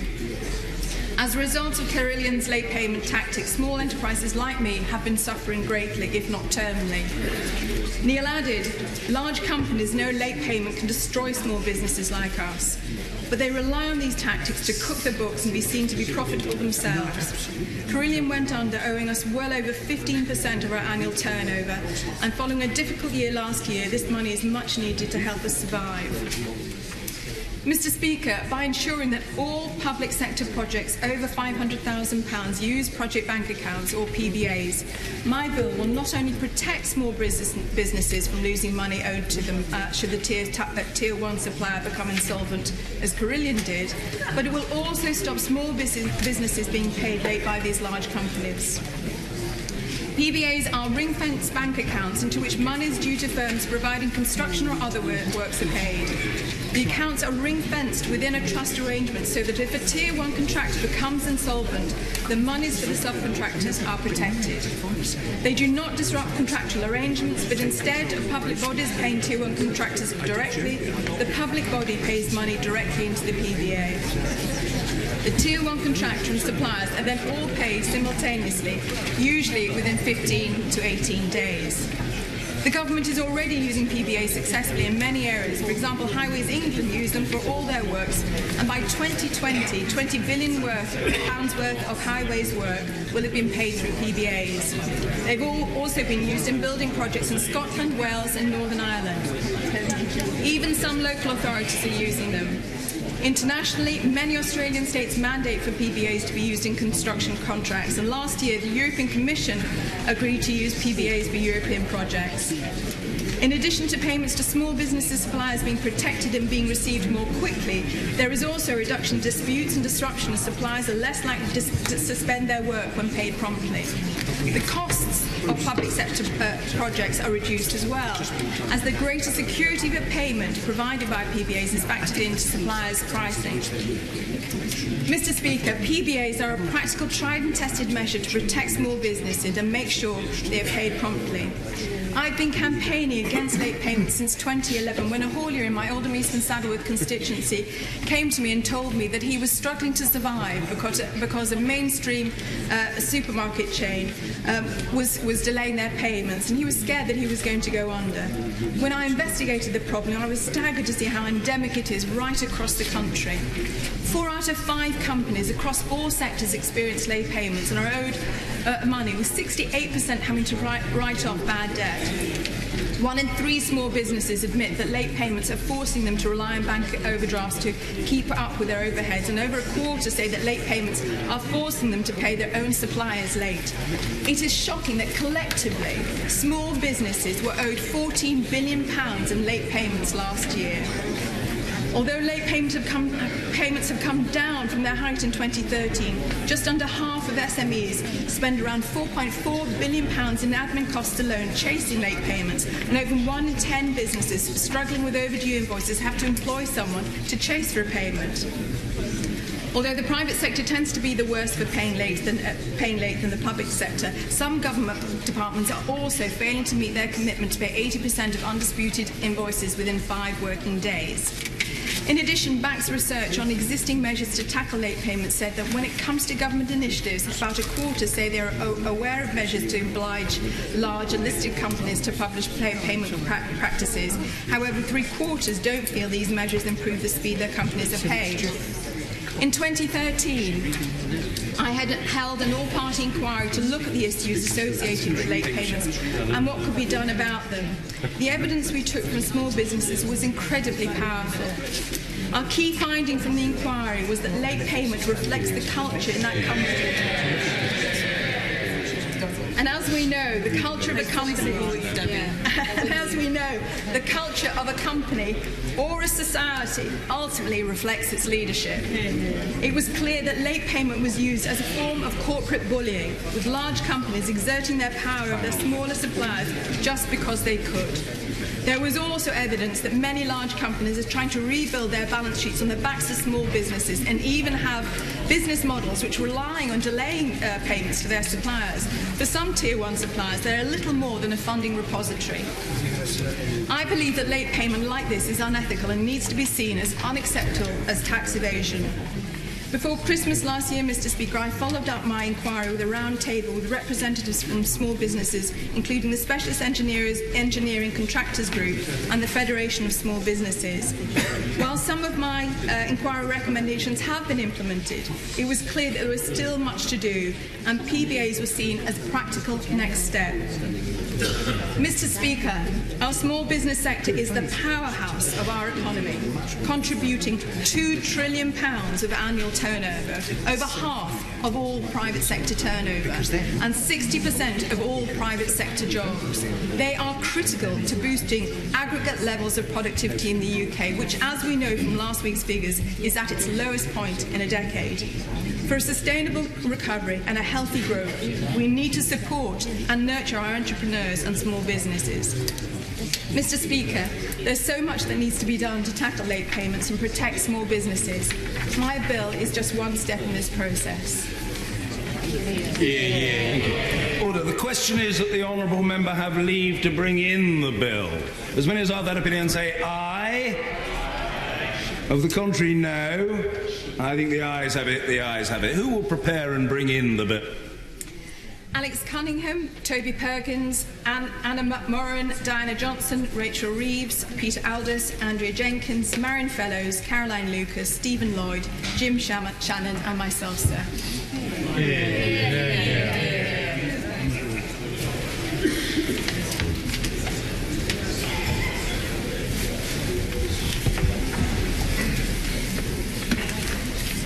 Debbie Abrahams.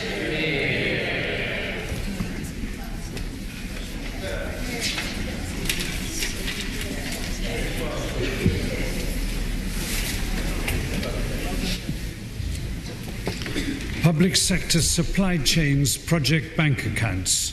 bill. Second reading what day? Friday the 1st of March, sir. Friday the 1st of March. Thank you. Order. Order. The clerk will now proceed to read the orders of the day. Section 13(1)(b) of the European Union Withdrawal Act 2018. Adjourn debate on question. Now. Thank you. The question is as on the order paper. Under the order of the 4th of December, as varied on 9th January, I am now permitted to select amendments. I have provisionally selected the following 4 amendments. A, in the name of the Leader of the Opposition, Jeremy Corbyn. K, in the name of 4 amendments. A, in the name of the Leader of the Opposition, Jeremy Corbyn. K, in the name of the Right Honourable Member for Ross, Skye and Lochaber, Mr Ian Blackford. B, in the name of the Honourable Member for Gainsborough, Sir Edward Lee. And F, in the name of the Honourable Member for Basildon and Billericay, Mr John Barron. If Amendment B is agreed to, Amendment F falls. Reference, colleagues, may be made in debate to any of the amendments on the paper, including those which I have not selected. For the benefit of members and those observing our proceedings, let me set out concisely what will happen at the end of today's debate. This will be of interest to members of the House and, I think, to those beyond the chamber, whether within the Palace of Westminster or further afield, attending to our proceedings. At 7 o'clock, I shall first invite the Leader of the Opposition to move his amendment. If it is agreed to, I will then put to the House the original question as amended. If it is disagreed to, I shall invite the Right Honourable Member for Ross, Skye and Lochaber to move his amendment. If it is agreed to, I will then put to the House the original question as amended. If it is disagreed to, I shall invite the Honourable Member for Gainsborough to move his amendment. If it is agreed to, I will then put to the House the original question as amended. If it is disagreed to, I shall then invite the Honourable Gentleman, the Member for Basildon and Billericay, to move his amendment. If it is agreed to, I will then put to the House the original question as amended. If it is disagreed to, I will then put to the House the original question in the name of the Prime Minister. And that having been explained, I invite the Attorney General, Sir Geoffrey Cox, to open today's debate. I'm extremely obliged to you for promoting me, Mr. Speaker. Perhaps I can take that as a hint to my right honourable friend, the Prime Minister. That was, of course, always part of the intention. Mr. Geoffrey Cox. I'll suggest the next office perhaps you could promote me to. Mr. Speaker, I'm more than conscious that last time I had a prolonged outing in this House, the verdict did not go well. And on this occasion, I intend, if I may, to adopt an approach which I hope will be more to the House's taste. I want to listen to the House's views, and I shall be, Mr. Speaker, as accommodating as possible to the interventions of members of this House, knowing, as I do, that many of them have very strong views upon this subject. And, Mr. Speaker, I have listened with care to the speeches of members of this House during the course of last week's proceedings, and I have been struck by the heartfelt and eloquent expressions of principled opinion that honourable members have made. And I was particularly struck, though I don't think is in his place this morning, by the speech late last night, Mr. Speaker, and I commend you and those who remained here until after 1 in the morning to complete yesterday's proceedings, by the honourable member for Gedling, who waited, I think, until midnight or shortly thereafter to begin his speech, and who made the most passionate appeal to members of this House to understand the value of compromise. He told the House that the membership of this place confers on us not only the great privilege of participation in the government, but the responsibilities that go with it. And Mr. Speaker, in the past, when this country has faced these kinds of grave obstacles and impediments to finding a way forward, the members of this place have found the resource within themselves to achieve a compromise and to subordinate, I will in a minute, and to subordinate the ideal preference solution that they would like to see for that which commands a degree of consensus. And Mr. Speaker, it is precisely for that reason that I support the withdrawal agreement. Not because I like every element of it, but for wholly pragmatic reasons. It is the necessary means to secure our orderly departure and unlock our future outside the European Union. Mr. Speaker, since the 23rd of June 2016, we have been on a road that has led us ineluctably to this point. One after another, this House has taken the steps, often by overwhelming majorities, necessary to bring us to the brink of departure. And there are now but 2 steps to take. The first is this withdrawal agreement. It is the first of the 2 keys that will unlock our future outside the European Union. Mr. Speaker, it is sometimes said, and I understand in various circles, that if you are moving from one atmosphere, pressurized atmosphere or environment to another, it is necessary to have an airlock. And this withdrawal agreement is the first key that will unlock the airlock and take us into the next stage, where the second key will be the permanent relationship treaty. I give way to the Honourable Gentleman. The Attorney General for giving way, and I appreciate the point that he has made with regards to the value of compromise, and anyone involved in any significant negotiation knows that compromise and the timing of it is absolutely essential. Is he aware of the most recent comments by the retired former Irish ambassador to the EU and a man who worked on behalf of the Republic of Ireland on the Belfast Agreement, when he said in the Sunday Business Post that we, the Irish government, were wrong to insist on the backstop, and softening our stance is the only way to prevent a no deal? Is he pushing for that outcome? Well, of course, I say to the Honourable Gentleman, I would have been infinitely happier if the European Union had not laid down as one of its cardinal negotiating points and principles that there should be a backstop. But they have done that. And on the basis of their own guidance to their own negotiating principles, it would have been a demand that they always sought. And we are faced with the position as it now is. If we take this step of entering this withdrawal agreement, we will then enter a stage where we are to negotiate the second key to unlock our future outside the European Union.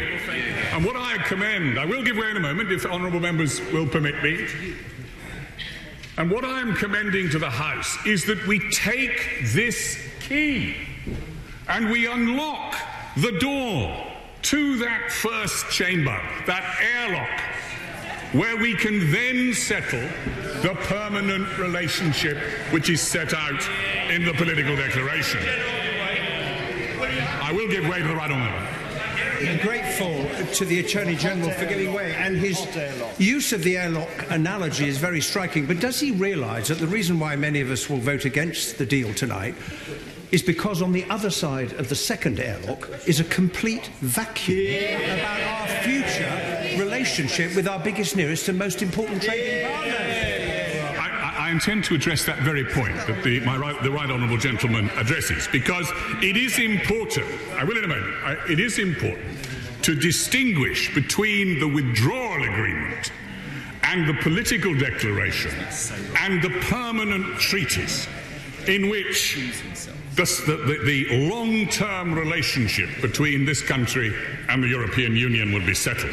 The political declaration sets the boundaries within which those permanent arrangements will be negotiated. And the aims, just in 1 minute, the aims of this withdrawal agreement are to settle, the withdrawal agreement settles, in a moment, the withdrawal agreement settles the outstanding issues that our departure creates. Now, these are two separate and importantly distinguishable functions.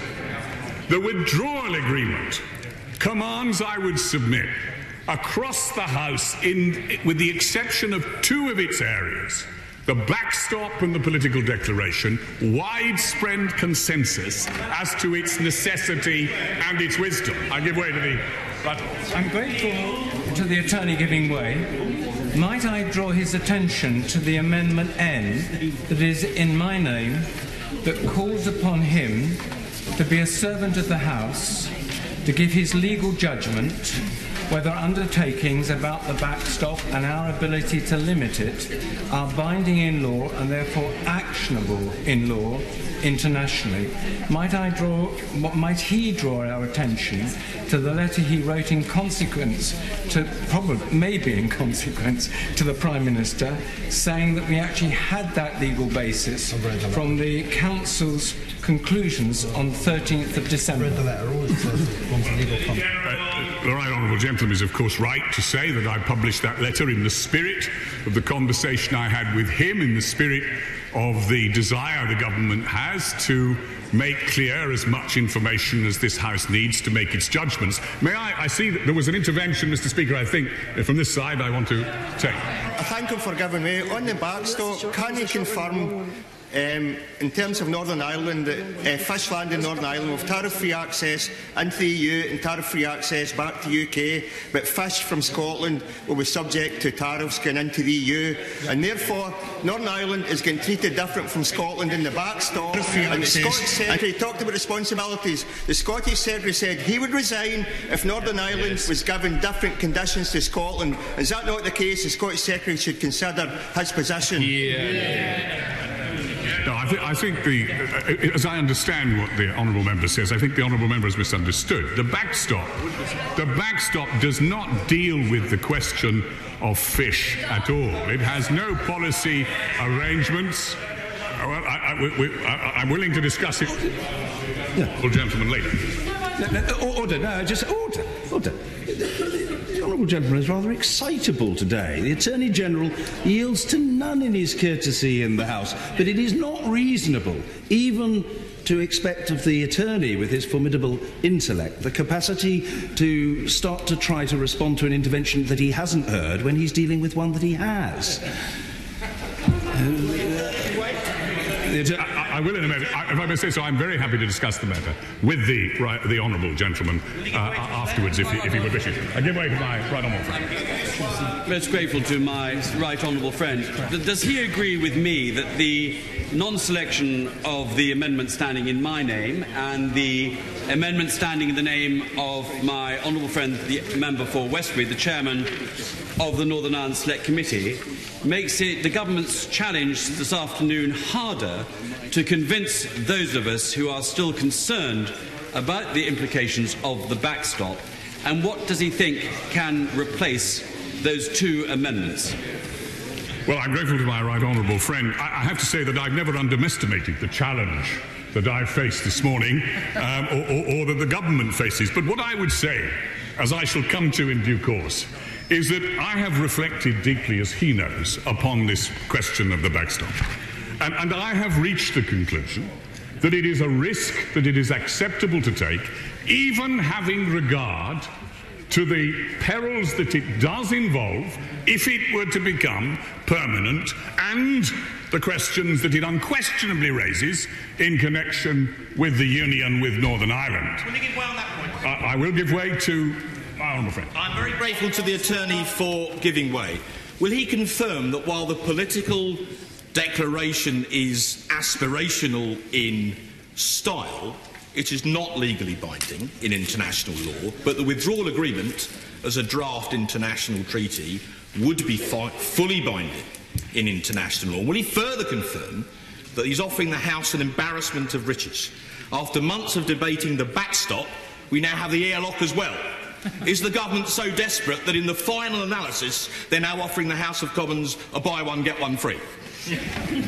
No, my honourable friend knows what I mean. The airlock metaphor is indicated to demonstrate the distinction that exists between the withdrawal agreement that has been negotiated over thousands of hours, which is, as he rightly says, is the legally binding text and the only legally binding text. And it was only ever empowered under Article 50 to deal with historic issues, outstanding matters that otherwise would have catapulted citizens, businesses, governments into legal uncertainty. Mr. Speaker, I do want to make a bit of progress, if I may, because it's important to look at what the withdrawal agreement does. We should not underestimate the complexity, the legal complexity, of our disentanglement from 45 years of legal integration. It has taken 2 years and thousands of hours of detailed and arduous negotiation, some of it highly technical, to produce the 585 pages of the most minute consideration of the possibilities which no deal in legal terms would create for the millions of people who depend upon the certainty of the legal system and rules that we have hitherto been subject to. I will in a moment. It provides for the orderly and predictable and legally certain winding down of our obligations and involvement in the legal systems of the EU. If we do not legislate for that legal certainty as a matter of law alone, thousands of contracts, thousands of transactions, thousands of administrative proceedings, judicial proceedings in the European Union in this country will be plunged into legal uncertainty. It would be the height of irresponsibility for any legislator to contemplate with equanimity such a situation. If you were a litigant in a court, if you were dependent upon having concluded a contract on the basis of EU law, and you found yourself suddenly with the rug pulled from under you, not knowing what your legal obligations would be, you would say to this House, in a moment, I will take interventions. You would say to this House, what are you playing at? What are you doing? You are not children in the playground. You are legislators. And it is your job. In a minute, I promise the Right Honourable Lady, I will give way. I intend to take many interventions in the course of this speech. We are playing with people's lives. We are here debating the effects on legal continuity. 45 years of legal I will to the Right Honourable Lady. 45 years of legal integration has brought our two legal systems into a situation where they are organically linked. And it is the same in medical terms, to appeal to those who have a medical background, as if we were to separate from a living organism with all its arteries and veins, a central part, a living organ from this body politic. And I say to the House, we cannot underestimate the complexity of what we are embarked upon doing. Now these, I can't resist giving way to the honourable... The Attorney General, as per usual, is addressing the House with a remarkable combination of the intellect of Einstein and the eloquence of Demosthenes. I hope that he will not cavil if I just gently remind him, because we're all enjoying it enormously, that there are, well, I'm certainly enjoying it, there are 71 honourable and right honourable members who wish to contribute. I know he'll tailor his contribution to take account of that important fact. Mr. Chris Bryant. The thing is that the Attorney General is making a very good point, which a lot of us agree with, which is legal uncertainty is the worst possible outcome, which is why some of us are so angry that this vote was taken away from us in December, because there isn't a single chance of the government getting the necessary legislation through by the 29th of March, even if he were to get his way today. Can he confirm that if the vote is not won tonight, they will have to defer leaving the European Union on the 29th of March? Well, the first thing I say to the honourable gentleman, he knows the affection I hold for him. It's not my way. What I'm asking the House now to do, understanding the heartfelt, passionate and sincere views held on all sides, and I listened all last night to the speeches on the other side as well as on this side, that we must come together now as mature legislators to ask ourselves what are the fundamental objections, if there are any, to this withdrawal agreement. Now, whether or not it can be done by March the 29th, or whether it can't, doesn't affect the decision we have to take today, which is, do we opt for order, or do we choose chaos? And that is the decision the House made. Now, I shall take the SMB, if I may. Forgive me. He mentioned that there are two problems with the deal, and he admitted there are two problems with the deal. It's a bit like the yachtsman who, when seeing his yacht on the rocks, said that anchor chain was great, only 2 links were bad. And that is what he has given the House tonight. It is a disaster, and well he knows it. Now, on the second point, to the member from Kilmarnock and Loudon, he misunderstood the point in fish. It's not fish being caught, it's fish as a commodity once caught. And if it's landed in Northern Ireland, it is at a more advantaged position for export to Europe than fish caught and then landed in Scotland for export to Europe. And he should recognise that and be straight with the member from Kilmarnock and Loudon, which I'm sure he was trying to be, but misunderstood the point. I wonder if I might take the right on. Order. In terms of good form, it's the norm for the Minister occupying the bench or the person making the speech to offer some response before taking a further intervention. It may be a perfunctory one, but that's the norm. Mr. Speaker, I had wanted to take them together. I say to the honourable gentleman, there is, if he is referring in relation to Northern Ireland to the quota that is to be agreed by the Joint Committee for landing, well, I would need to examine the issue. I'm not certain the honourable gentleman is right, but I again have offered to discuss it. I wonder if I may take the honourable lady. Grateful to the right honourable and learned gentleman for giving way. He says he's much exercised about legal certainty, so can I ask him about paragraph 2 of his letter yesterday about the exchange of letters? He said that the letters from the Council would have legal force in international law and be relevant and cognisable in the interpretation of the agreement, albeit they do not alter the fundamental meaning of the withdrawal agreement's provisions. He, as a senior lawyer like me, will know that in a competition between the letter of assurance and the withdrawal agreement as the international treaty will triumph. That's the case, isn't it? Let me say straight away, as my letter says, these assurances, in my view, make a difference to the political question that each of us have to take. But they do not, as I said in the letter, I'm going to ask take the intervention of the honourable gentleman, they do not affect the legal equation.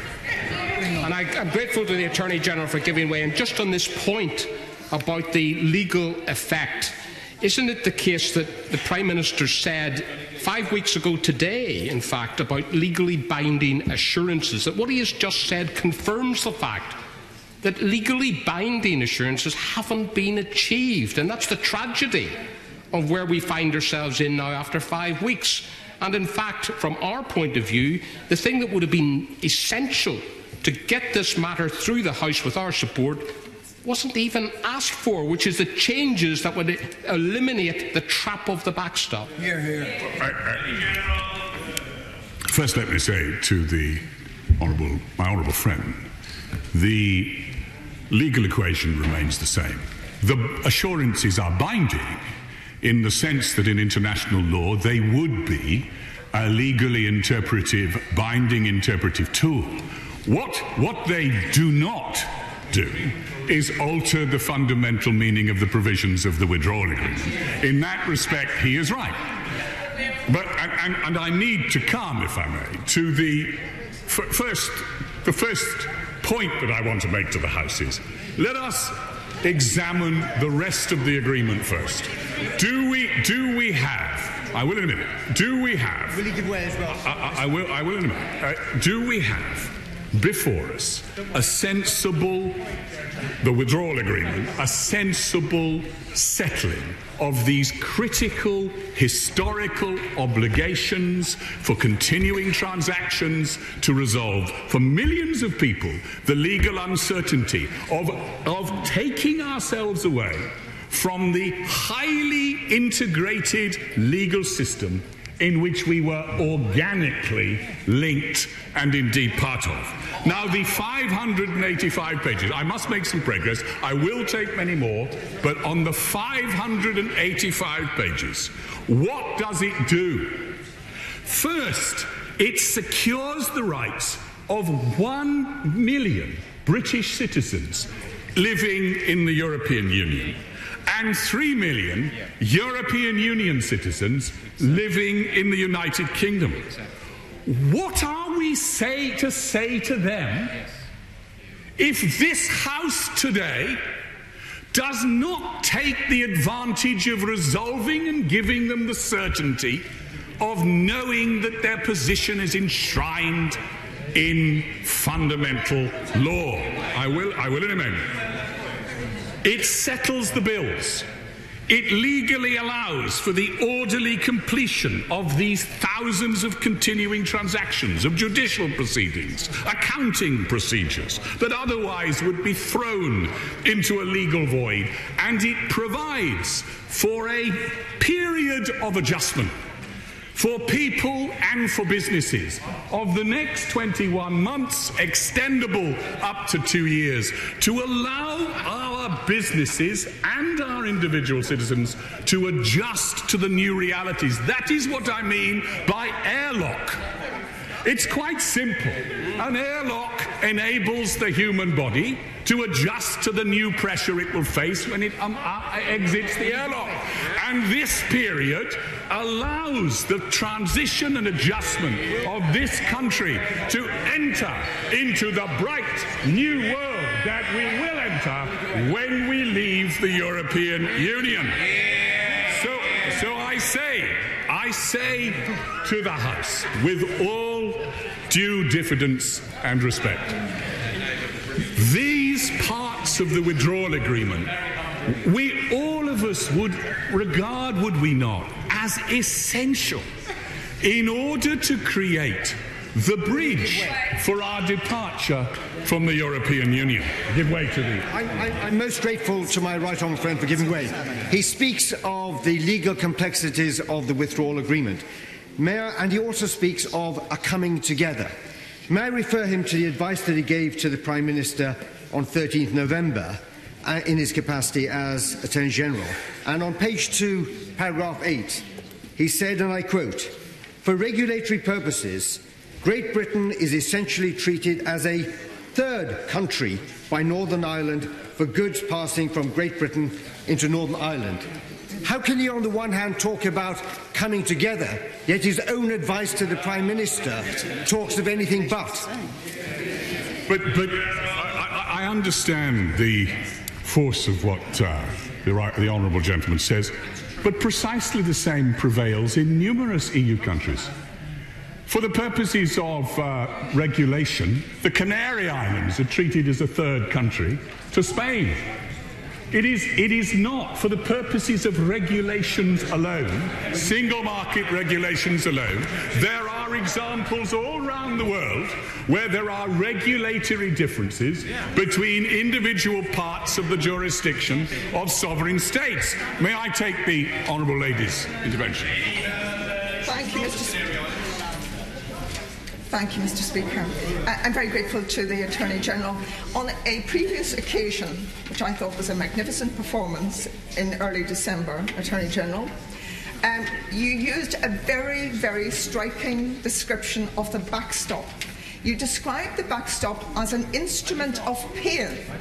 An instrument, Mr. Speaker, the Attorney-General, you're quite right, the Attorney-General described the backstop as an instrument of pain.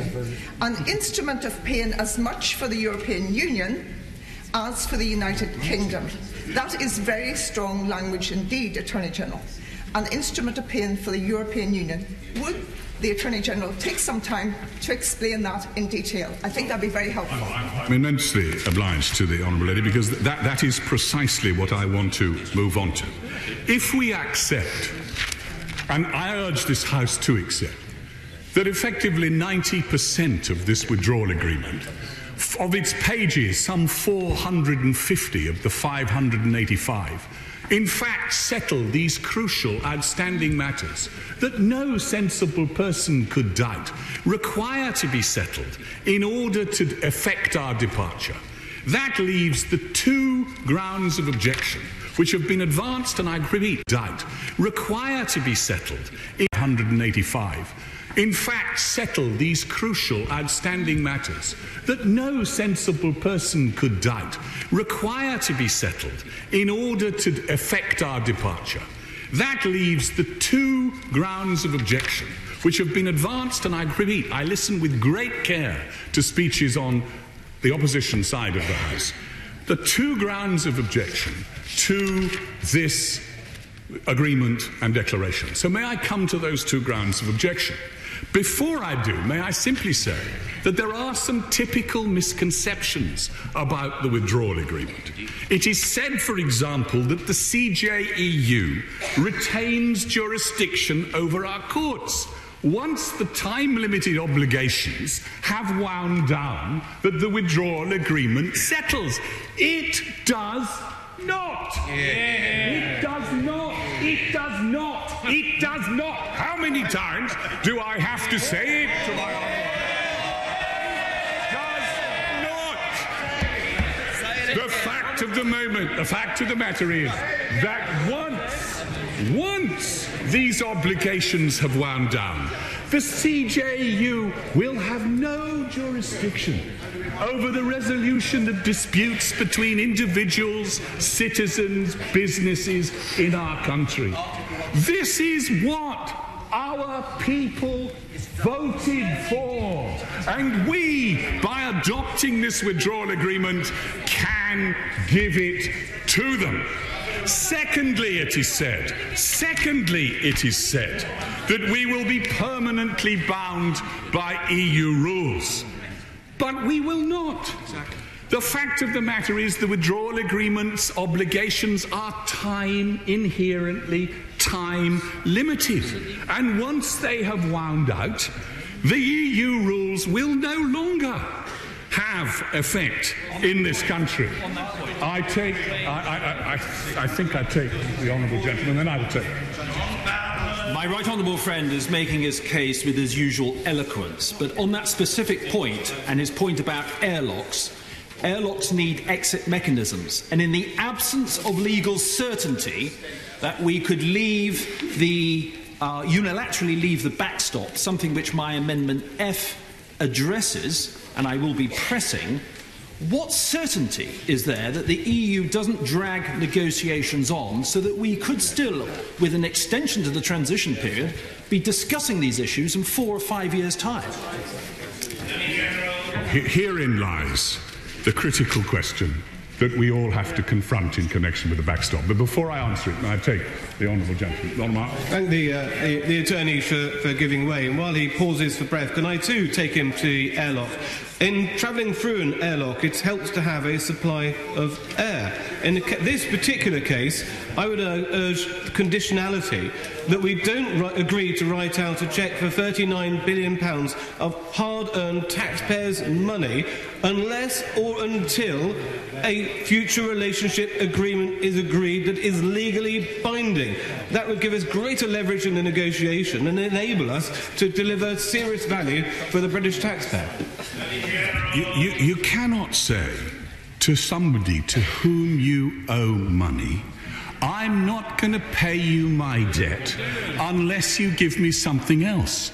It is not attractive, it is not consistent with the honour of this country, and it is not consistent with the rule of law. And the fact of the matter is the withdrawal agreement settles those historic obligations. Now, may I come on to the critical question and the challenge that was let out. I will do in a moment. Let me come on, because time is short and I need to move on. The backstop. There is, I would suggest to the House, an inconsistency between those who say in this House that the EU will do what is in its interests and that it will cynically entrap us in the backstop. They have said, and can anybody doubt that this is true, that the only real thing that is in the best interests of any nation or any organisation of nations is to have cordial relations of goodwill and cooperation with your neighbours. History has taught us that over the centuries. To entrap us in the backstop against the overwhelming political will of this nation would have precisely the opposite effect of cultivating those cordial relations of goodwill between ourselves and the European Union. Any future relationship will depend upon good faith and goodwill. And these assurances, which I accept do not have effect upon the legal equation, in my view represent solemn statements of the President and the Council and the Commission, which to breach would be incompatible with the European Union's continued standing in international relations and forums. But even if, I must make some progress, even if I'm wrong about that, let us examine what the Honourable Lady asked me to look at. What is the position in the backstop? First, the European Union, no Belgian lawyer, there's a Freudian slip, Mr. Speaker, no Belgian fisherman, no French fisherman, no Danish fisherman, no Dutch fisherman will be allowed to point the prow of their trawlers 1 metre into British waters under the backstop. They will have no access to the rich hunting grounds that for decades they have exploited perfectly lawfully, because the backstop provides them with no legal basis to do so. Now, I ask the House to reflect. Why does the House think that the rumblings and hollow thunderings of concern are emanating from the councils of the Quai d'Orsay? They have 10,000 gilets jaunes on the streets of Paris and elsewhere. But if their fishermen are told, I must make progress. If their fishermen are told that they cannot catch a single cod or plaice in the waters of the United Kingdom, they will place intense pressure upon the European Union. So I say to the Honourable Lady, that fact alone affords a real issue for the Member States. But on agriculture, we do not have any further participation in the common agricultural policy under the backstop. And we pay, though we get tariff-free access to the single market, we pay not 1 penny for that system. Now, I say to my honourable friends, I must make progress. I say to my honourable friends, I will in a minute. I say to my, I will for the right honourable gentleman. I say to my honourable friends, as I say to members of the House opposite, the EU will have to set up entirely different systems, legal, administrative, in order to set up the customs union that is enshrined within the backstop. Yet Britain will pay not 1 penny of contribution to those complex administrative and technical systems which the EU will on their side alone have to finance. How long does the House really think the European Union would wish to go on paying for a bespoke arrangement in which they are paying tens of millions of euros to sustain a customs union that is simply, on their own admission, a temporary arrangement? But even if that was wrong, there were the regulatory provisions under the backstop. They are standard non-regression clauses. They exist in free trade agreements all around the world.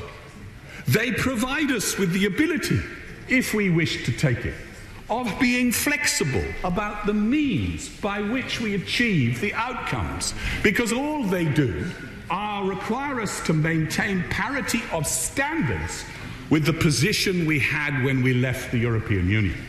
Therefore, it does give us regulatory flexibility if we wish to avail ourselves of it. And the European Union are faced with not a penny being paid, with tariff-free access to the customs union, with not having to obey the regulatory laws that the... Order. I have been tolerant thus far, and I enjoy enormously the performances of the right honourable and learned gentleman.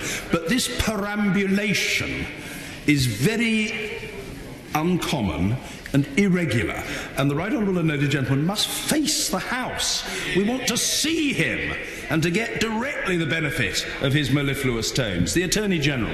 You upbraid me entirely justly, and I apologise. Well, my right honourable friend... Yes, I will take my right honourable friends.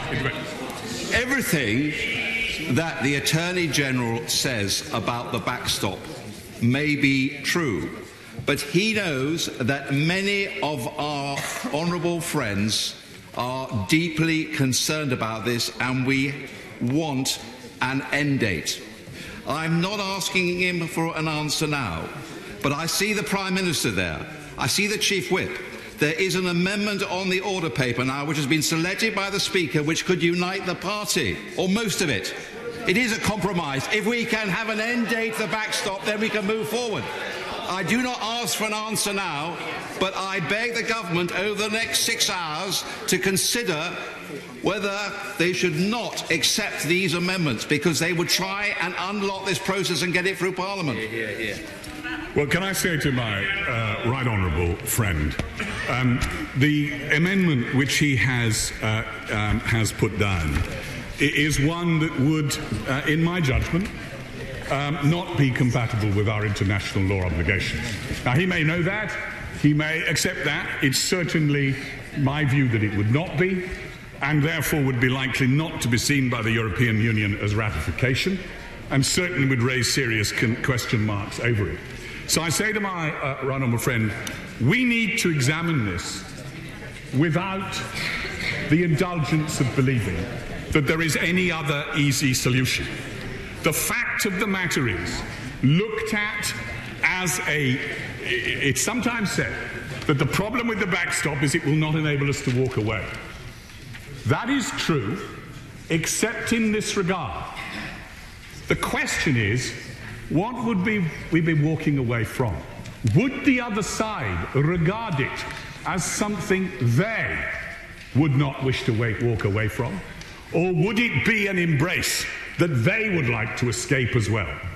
And if my honourable and right honourable friends, and if members of the House on all sides, come to the conclusion, both sides, come to the conclusion, as I would urge them to do, and as I have reached after many hours of reflection, that it would be, as the Honourable Lady said, as instrument, as painful to the European Union as it would be to us, then it is a risk weighed against the other risks that we should take if the consequence is something worse. Now, I want to come on, if I may say, I will go right to the Honourable. Thank you, Mr. Speaker. Could I take the Attorney General back to some time ago when he was saying that there was a commitment to give £39 billion, an obligation, a legal obligation to give £39 billion to the EU, despite the fact that we've been a net contributor of more than £210 billion since the EU started.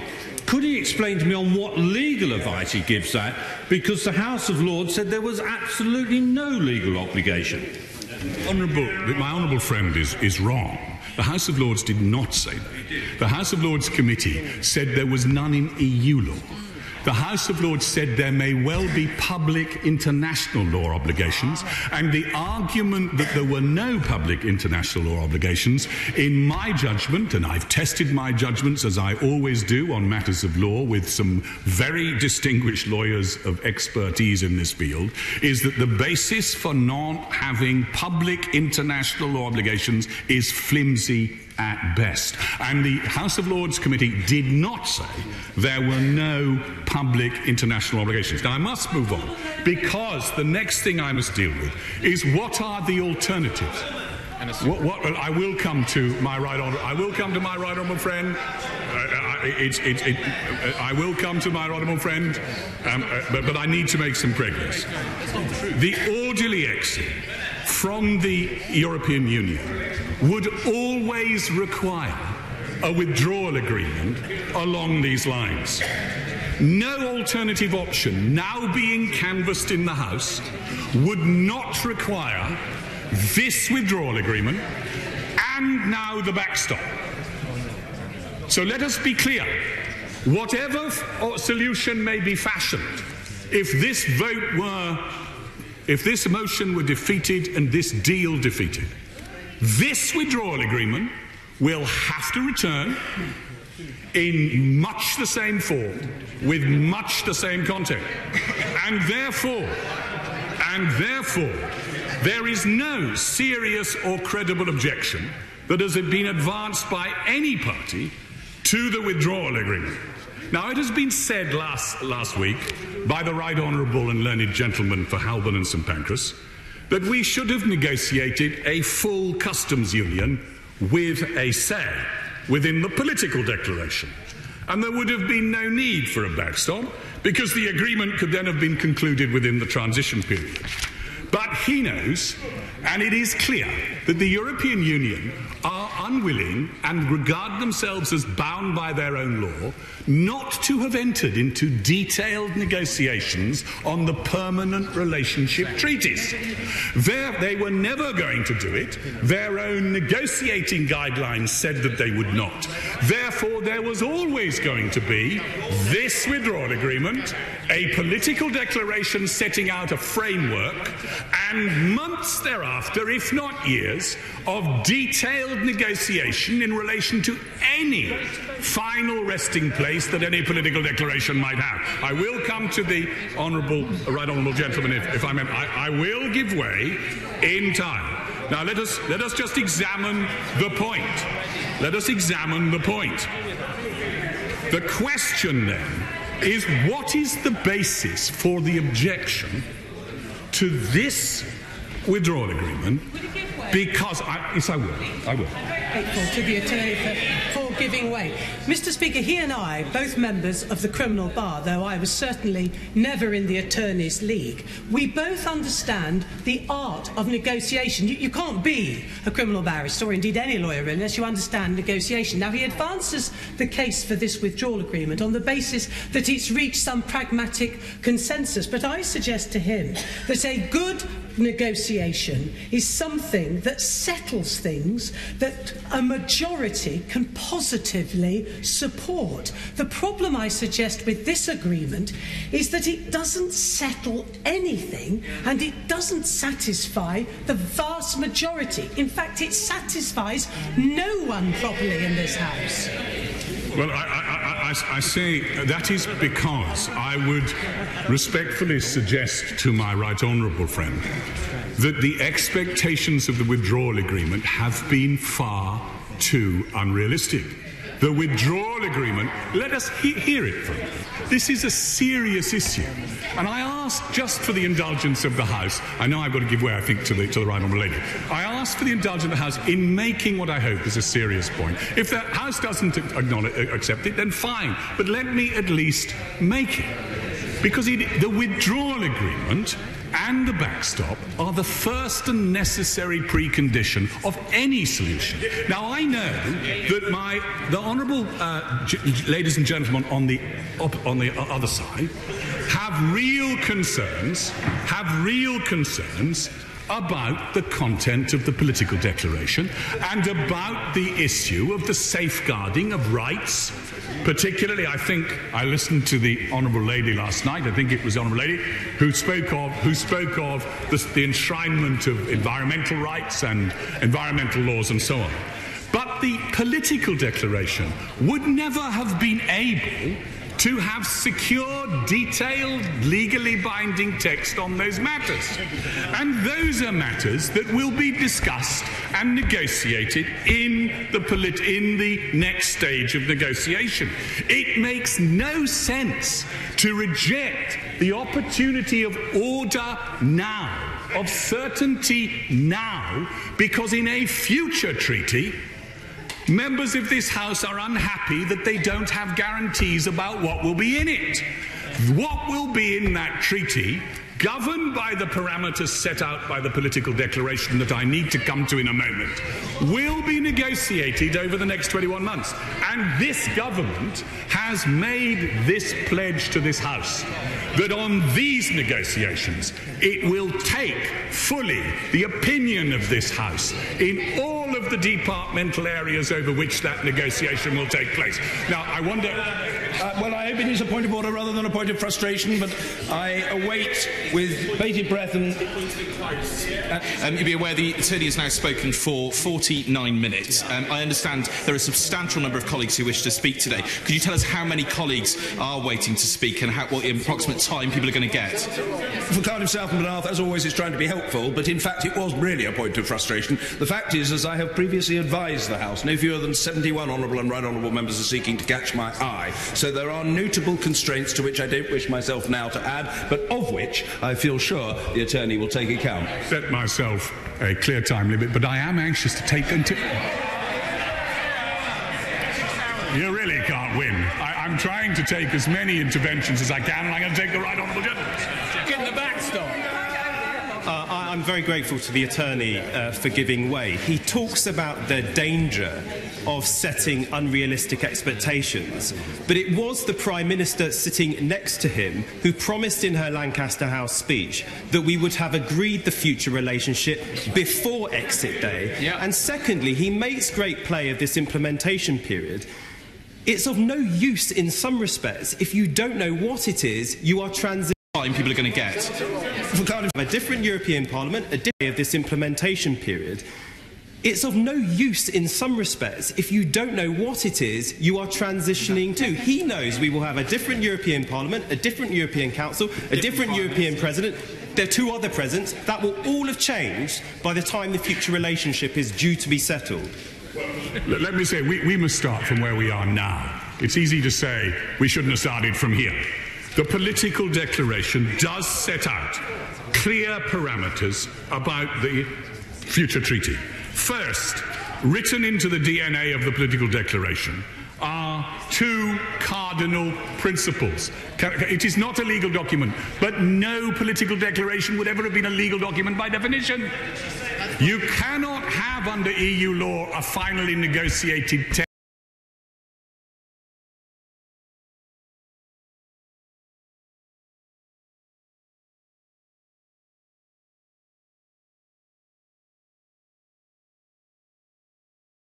while having an independent trade policy. Now, the Labour front free movement. You cannot. Would the honourable lady, right honourable lady, I really can't. Your own colleagues are saying I'm taking too long. I really must round up. Now, the position is the political declaration has two clear conditions.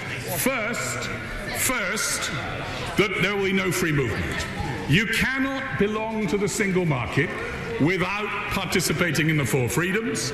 Therefore, we will have a deal which will admit of a spectrum of landing places where we will not belong to the single market. Secondly, no, I must now make progress. Secondly, there will be an independent trade policy. You cannot have a customs union, certainly not one that is not a bespoke one, while having an independent trade policy. Now, the Labour front bench say that they want a customs union with a say. That would be the first time, if it were ever negotiable, the first time that the European Union had allowed a third country to have any say over the commercial policy. Therefore, it is a fantasy, a complete fiction. They also say they want a strong single market deal, formally the exact same benefits, with no free movement. Well, that is exactly what the government wants. They want a clear, strong, deep relationship with the European Union with no free movement. So I say to the honourable ladies and gentlemen on the other side, as well as the... all right. I thank the right honourable and learned gentleman for giving way. He's been speaking for almost an hour, and for almost that entire time, he has been addressing the concerns of a wing of his party rather than the concerns of this House. This week, 2 amendments have been passed, neither with the support of this government, to the finance bill and to the business motion. Both of those amendments have made clear that the view of this House is to avoid a no-deal Brexit. That is the priority of this House, not the issue of the backstop that he's been addressing for the last hour. So instead of trying to unite his party, as the honourable gentleman for Gainsborough has urged him to do, will he not try now to unite the country, do the right thing by this country, and wall out leaving the European Union on the 29th of March without a deal? I say to the right honourable lady, she can eliminate no deal today. All she has to do is vote for this one. And the reality is, it is the height of irresponsibility for the party opposite, claiming to be a party of government, to plunge millions of our citizens into legal uncertainty of the type because of a factitious, trumped-up basis of opposition, whereas the real strategy is to drive this government and House onto the rocks, create the maximum chaos, and to create the conditions for a general election. We know the game, I say. It's as clear as day. And so I say to the House, Order. Zen. House must calm itself. It's an early stage of our proceedings. The Attorney General. And so I say to the House, with the greatest of respect, we must seize this opportunity now. This is the key by which we unlock the first of two, our future outside the European Union. I believe it's an exciting future. I believe the opportunity for this House to hold the pen on 40% of our laws, from environment through to agriculture and fishing, should excite us as an opportunity to do good in this country.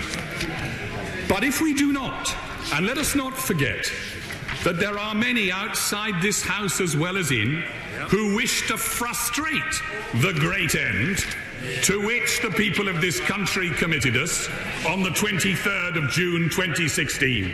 17.4 million of them in hundreds of constituencies, regardless of party, voted to part company with a political structure that no longer commanded their assent. We should be deeply grateful, because in other ages and other places, such a moment could only have been achieved by means that all of us here would deplore.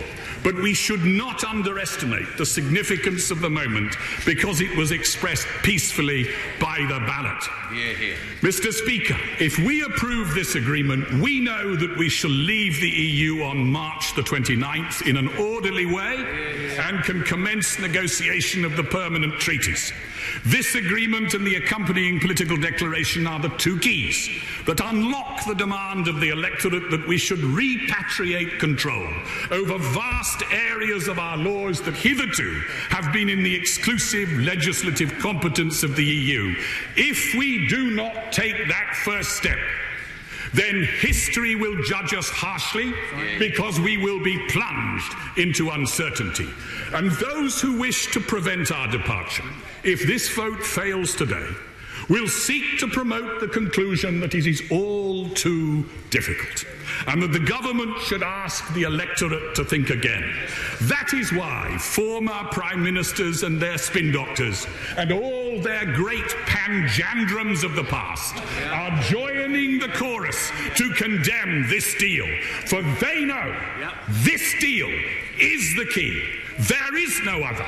Destroy it in some form or other, the only practicable deal, and the path to Brexit becomes shrouded in obscurity.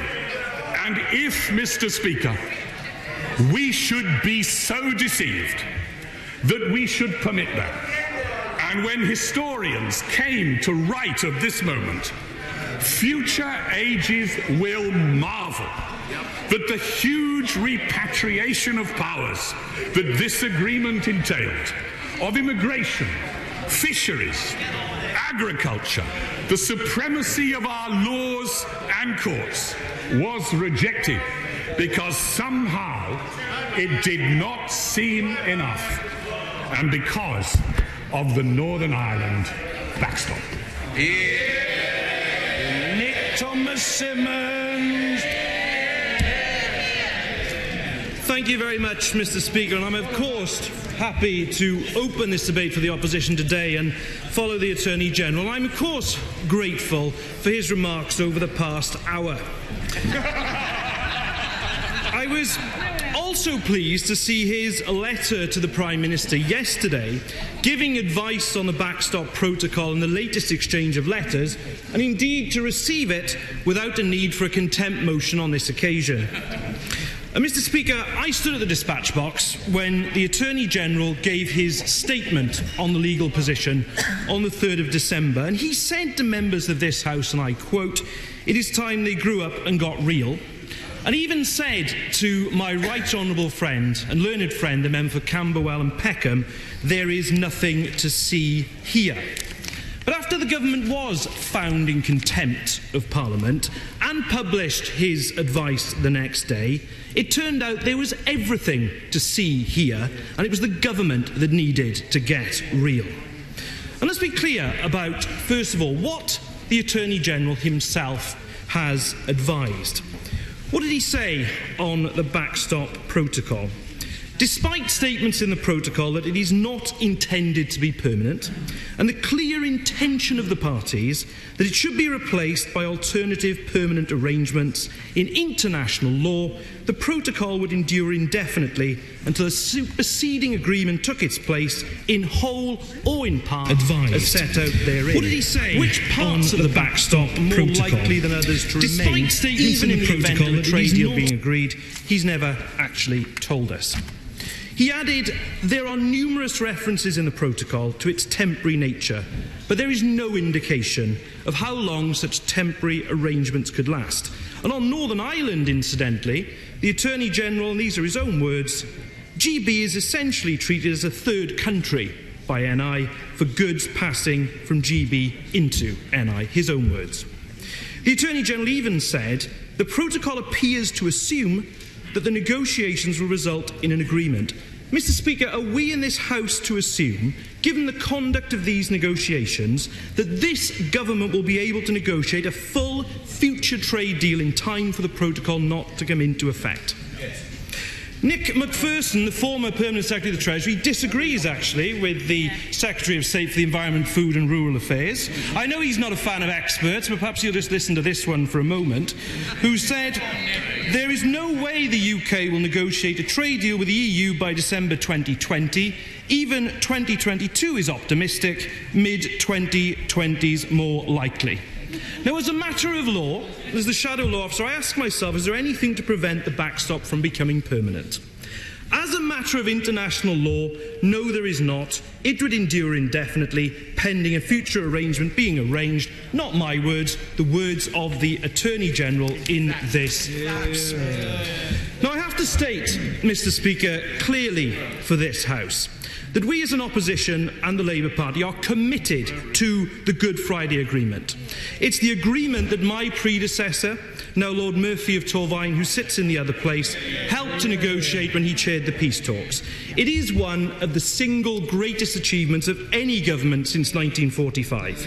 We on these benches are committed to the long-lasting peace that's been achieved since 1998 and care deeply about the livelihoods, the communities of those people who live on the Northern Ireland border.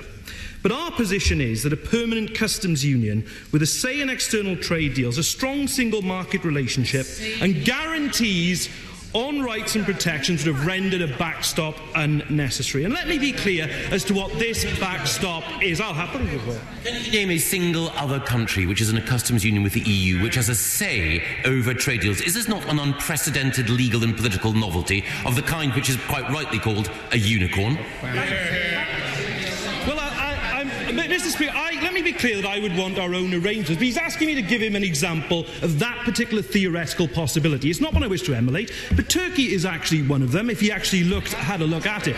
And secondly, let me just, I'll respond to this, let me respond.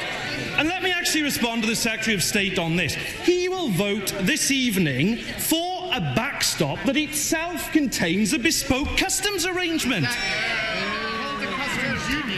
And let me actually be clear, but I'll be clear, but it has a sound, and there's the difference, you see, as the Secretary of State should admit. Now, let me be clear, no, I'm not wrong, and let me be clear as well as to why this backstop, in and of itself, provides only a bare-bones customs union. This is why we on this side of the House can't support it. I'm happy to give way to John. I'm very grateful indeed to the honourable gentleman. Thank you, Mr. Speaker. May I just take a moment to inform the honourable gentleman, and I'm sure he already knows, that the vast majority of farmers and businesses and fishermen and community leaders in Northern Ireland strongly support this deal negotiated by the government. And I heard the warm words from the honourable gentleman about the support for the Good Friday Agreement, but I tell you, actions speak louder than words. And by voting down the Brexit deal tonight, it's a clear signal that the Labour Party does not care about the consequences to the Good Friday Agreement. Listen, I do have great respect for the Honourable Lady, but I fundamentally disagree with her final remark there, because there is a commitment to the Good Friday Agreement on this side.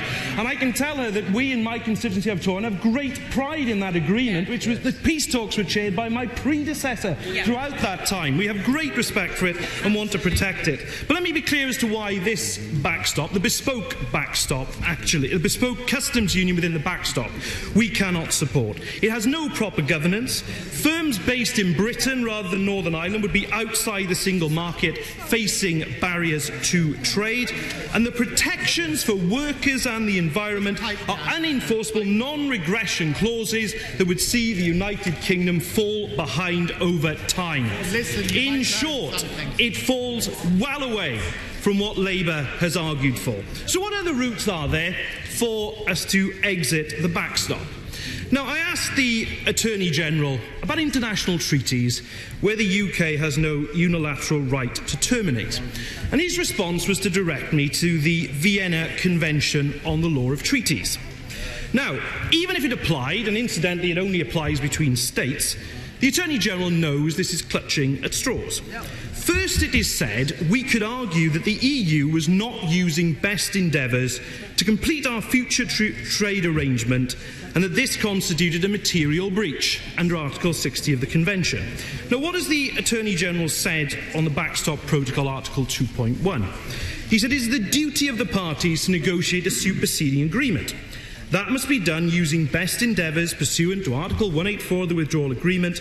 This is subject also to the duty of good faith, which is both implied by international law and expressly created by Article 5 of the Withdrawal Agreement.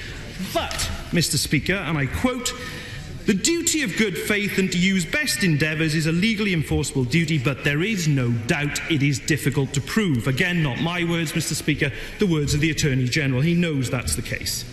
Second, apparently, we could try and argue there's been a fundamental change of circumstances under Article 62 of the Vienna Convention. But we could not credibly argue that entering the backstop was such a change in circumstance when it is clearly set out in the withdrawal agreement in the way it is. To say that a scenario that we are all well aware of and debating now represents a fundamental departure does not wash with anyone, as the Attorney-General knows. What he is advising on, Mr. Speaker, is not so much an airlock but a padlock. And it's a padlock with two key holders, of which we are only one. Now, I ask myself, what changed over Christmas? What's been achieved by the delaying of the vote? The Secretary of State for the Department of the Environment, Food and Rural Affairs told us, as I recall, on the morning of the vote that, quote, it was definitely 100% going to happen, and we all know what happened after that. No wonder, Mr. Speaker, it's one of many incidents in this process that's led many of us to disbelieve so much that the government says. But the Prime Minister, in her statement later that day, said, "I have heard those concerns and I will do everything I possibly can to secure further assurances." The Leader of the House said, "The Prime Minister has been clear that when the vote will take place, when she believes she has the legal assurances the Parliament needs that the backstop will not be permanent." The International Trade Secretary went even further. So it would be very difficult to support the deal without changes to the backstop, and wasn't sure the Cabinet would agree for it to be put to the House of Commons. But what actually happened? The Prime Minister went to the European Council and couldn't persuade leaders to give her the conclusion she wanted. The Christmas break came and went. Then we had a document with commitments on Northern Ireland that did nothing to change the legal text, and letters appeared yesterday between the Prime Minister on the one hand and the President of the European Council and the President of the Commission on the other. Well, the gentleman giving way. I think he's actually making a case about trust. And that's actually what we are all, and the country's been asked to do, is this great leap of trust, a leap of faith, because we don't know what our future trading and security relationships are going to be. And the sorry story is that all the way through the last 2.5 years, we've had a series of promises that haven't been delivered on. And will he agree with me that he will remember, for example, being told at that very dispatch box by a government minister, the then Secretary of State for leaving and exiting the European Union, that we would have a deal before we left that would convey the exact same benefits of our current membership of the single market and the customs union. That's what's troubling people. This is a blindfolded Brexit. That's why people won't vote for it. Yes, the Honourable Lady is entirely right. I'm sure she will have noted the inconsistency here, because the Attorney-General said in his speech only a few minutes ago that we couldn't expect to have anything detailed negotiated at this stage, yet that's precisely what the government has previously promised. How on earth are we supposed to believe these conflicting things? I'll give way to my own. That is exactly. I'm grateful to him giving way. That is exactly the point at heart here in this trust. The Attorney-General just committed the EU to not agreeing to future trade deals in response to our request for a customs union. But he refused to say, and the government is still refusing to say, if they will commit to the customs union in that future trade agreement. If they did that, we would not have the need for this discussion around the backstop or this matter of trust, which the Honourable Lady has just discussed. My friend raises the point about the real vague nature of the political declaration, which I will come back to in a moment. They're queuing up. I'll give way to the Honourable Gentleman first, and I will need to make some progress. We've talked about trust and promises, which are vitally important. and we promised to deliver on the outcome of the referendum. It was this House that gave the people the referendum in the first place. We passed our sovereignty to the people, and we said and we promised that we would deliver on that verdict. The verdict was to leave the European Union, and does he not believe that if we were failed to do so, that would be seen as one of the greatest betrayals of trust in this country? Mr. Speaker, my constituents, like I think the honourable gentleman's, voted to leave the EU, and I voted to trigger Article 50 in good faith in line with their wishes, and I sincerely hoped there would have been something significantly better before this House that we could all have supported and got around. I'm going to make some progress. I will give way again in a moment. Let me make some progress. And I want to come really to the letter that's been sent by Presidents Juncker and Tusk on page 2, because it said this: the European Council also said that if the backstop were nevertheless to be triggered, it would only apply temporarily unless and until it is superseded by a subsequent agreement.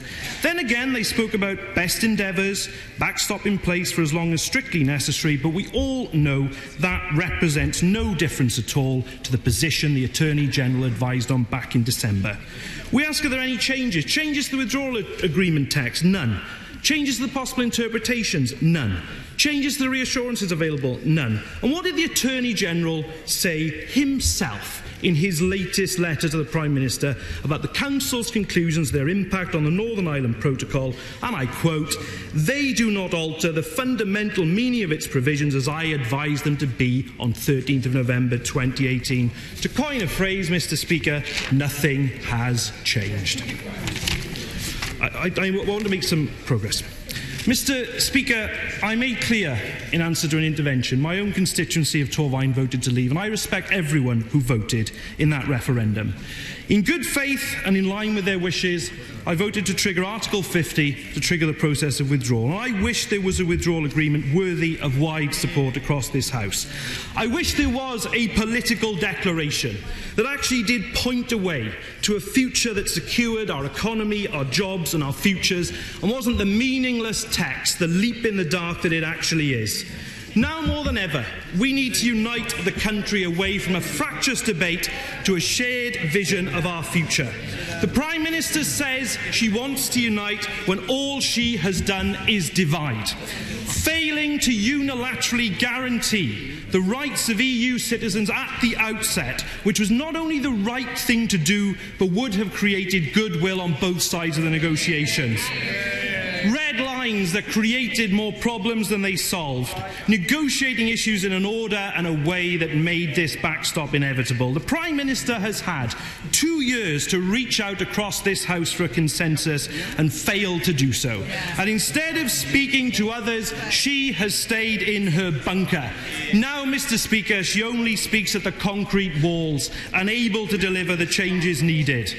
The country deserves so much better than this totally inadequate agreement. We hope for more in the 916 days since the Prime Minister first stood on the steps of Number 10 with what proved to be completely empty promises. And I stand here today, Mr. Speaker, nearly 4 years after being first elected, knowing that we can and must do better at this key moment in our history. And for that reason, the Prime Minister's deal should be voted down by this House.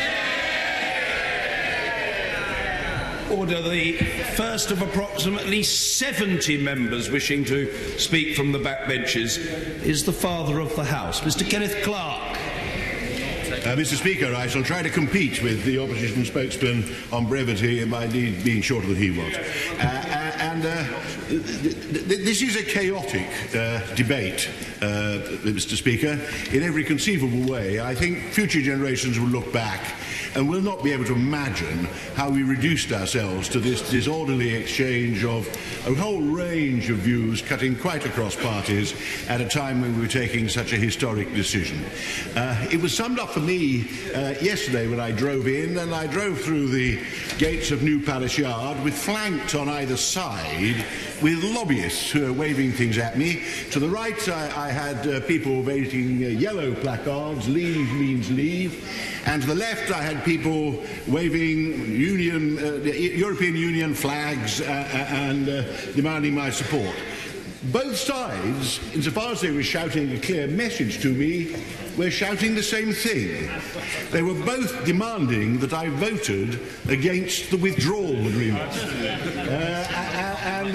And that summed up to me the confusion, because they were both actually pursuing objectives, neither of which I agreed with, which took us a million miles away from the national interest which the House of Commons should surely, in the end, have to turn itself to. We all know where we come from, and I'm not going to labour my very well-known views because I've been here so long. Yes, I offended one of my very good friends in the House slightly, I think, by referring to hardline Remainers as well as hardline Brexiteers. But I confess I am undoubtedly a hard-line Remainer. I don't think anybody more hard-line on that subject in the House. I was a cabinet minister but refused to vote for the referendum being held, and the Prime Minister and the Chief Whip chose not to notice my attempts ostentatiously to abstain on the vote. I'm the only person on this side of the House who voted against invoking Article 50. I actually am a lifelong believer in the European project, and no opinion poll is ever, I think, at this stage going to change my mind. I think Britain's, and I have no time, I apologise, my honourable friend. I believe that Britain's role in the world now is as one of the leading members of the European Union, one of the three, which, when we have a normal president, has particular links with the United States, which the others don't, and that enables us to defend our interests and put forward our values in a very dangerous world. And we have membership of, influential membership of, we lead on liberal economic policy, the biggest and most developed free trade area in the world, which is always going to be where our major trading partners are, because geography, in the end, determines that they matter to us more than anybody else. So I won't go on, but just in case there's any doubt where I come from, I again think I am being pragmatic, which we all have to be. The Attorney General was quite correct when he praised the need for this House to achieve some kind of consensus, to accept some sort of compromise, which I regard as my duty to minimise the damage.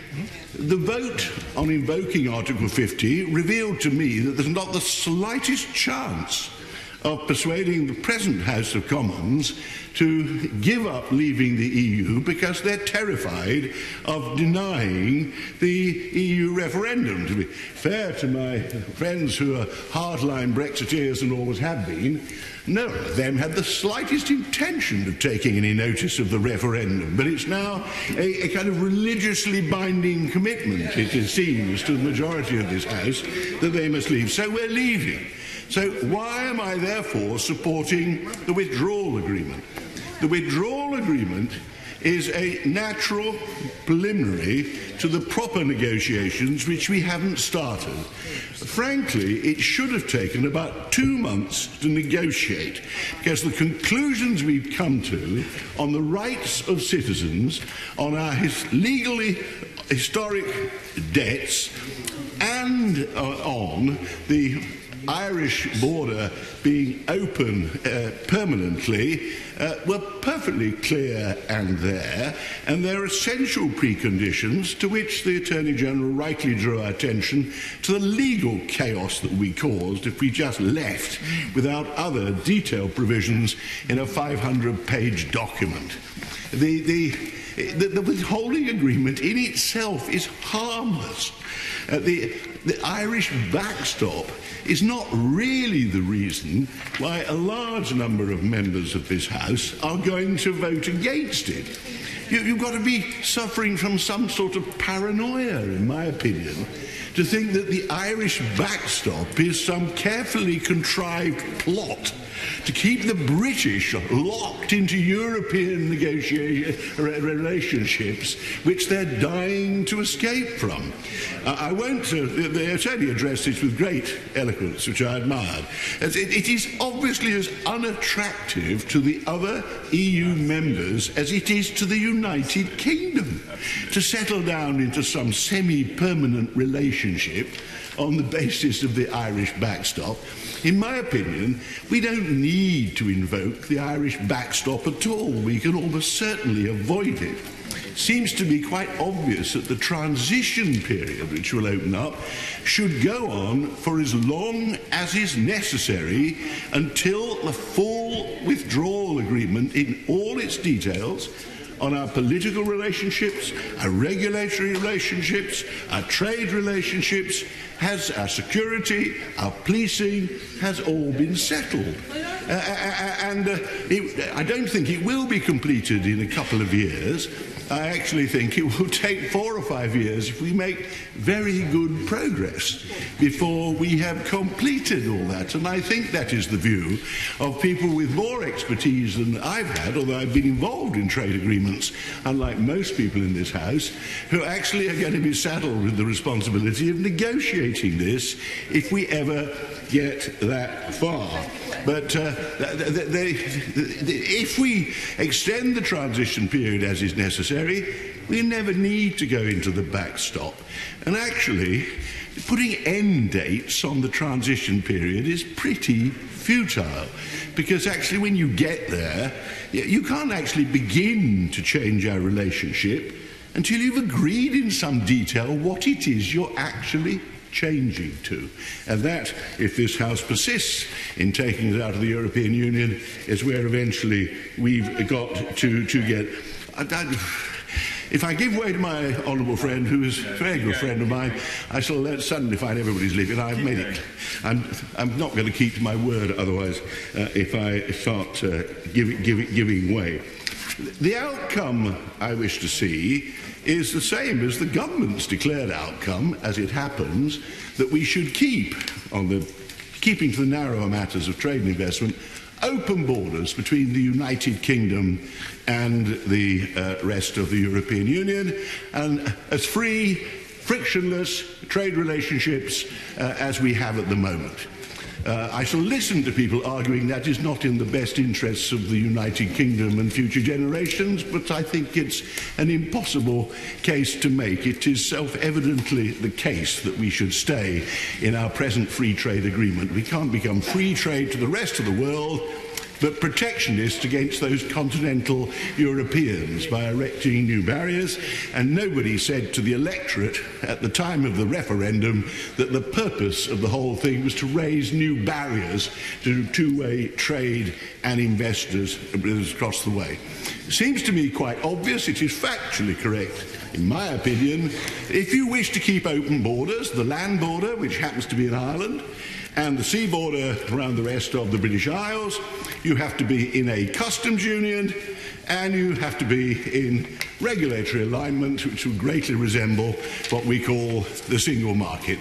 All this stuff about new technology may come one day when every closed border in the world will vanish, but under WTO rules you have to man the border if you've got different tariffs and regulatory requirements on the two sides. So that is where I think we have got to go, and I think sooner or later we're going to have to tighten up. The government keeps repeating its red lines, some of which were put out at an early stage, long before the people drafting the speeches had the first idea, really, what the process was they were about to enter into, and most of them now need dropping. The standard line is you can't be in a customs union because that stops you having trade agreements with the rest of the world, which is true. You can't have a common customs barrier enforced by you all around the outside of the zone if one member is punching holes through it and letting things end under different arrangements in other countries. Now, this is meant to challenge the global future, the bright and shining prospects of our being outside the European Union. which nobody again put forward in the referendum. They stem, as far as I can see, from a very brilliant speech made by my honourable friend, the right honourable friend, the member for Uxbridge, who was praised for giving an optimistic tone to it all and held out this vision of great countries throughout the world throwing open their markets to us in relief when we left the European Union, offering us better terms than we've spent the last few years taking a leading role in negotiating on behalf of the, together with the European Union. And of course the key one they always cite is the trade agreement we're going to have with Donald Trump's America, which is a symbol of the prospects that await for us. China apparently comes next. I have tried in both places. I have been involved in trade discussions with those two countries on and off the best part of 20 years. They are very protectionist countries. They were before we had President Trump in America. I led for the government on working with the TTIP, which we were trying to negotiate. The reason the EU-US deal had the funny title of TTIP was that we couldn't call it a free trade agreement, because the Americans said that the Congress was so hostile to the idea of free trade that you couldn't talk about a free trade agreement. We had to give it another title. And we got nowhere, even under the Obama administration, because what we particularly wanted was opening up public procurement, opening up access to services, including financial services in the United States. And I can tell you, it was completely hopeless trying to open up their market. Now, it's different with President Trump. The hopes with President Trump are a sign of the new golden future that is coming before us. President Trump has firstly, he's no time for WTO rules. He's been breaking them with some considerable vigour, and sooner or later he will walk out of the WTO, I think. His view of trade deals is he confronts allied partner countries. The United States should be allowed to export more to them, and they should stop exporting so much to the United States. He's enforced that on Canada and Mexico, and he's having a good go at enforcing it on China. His only interest that he's expressed in a trade deal with Britain is that we should throw open our market to American food, which is made on produced on an almost industrial scale. It's very competitive in great quantities. That requires one thing.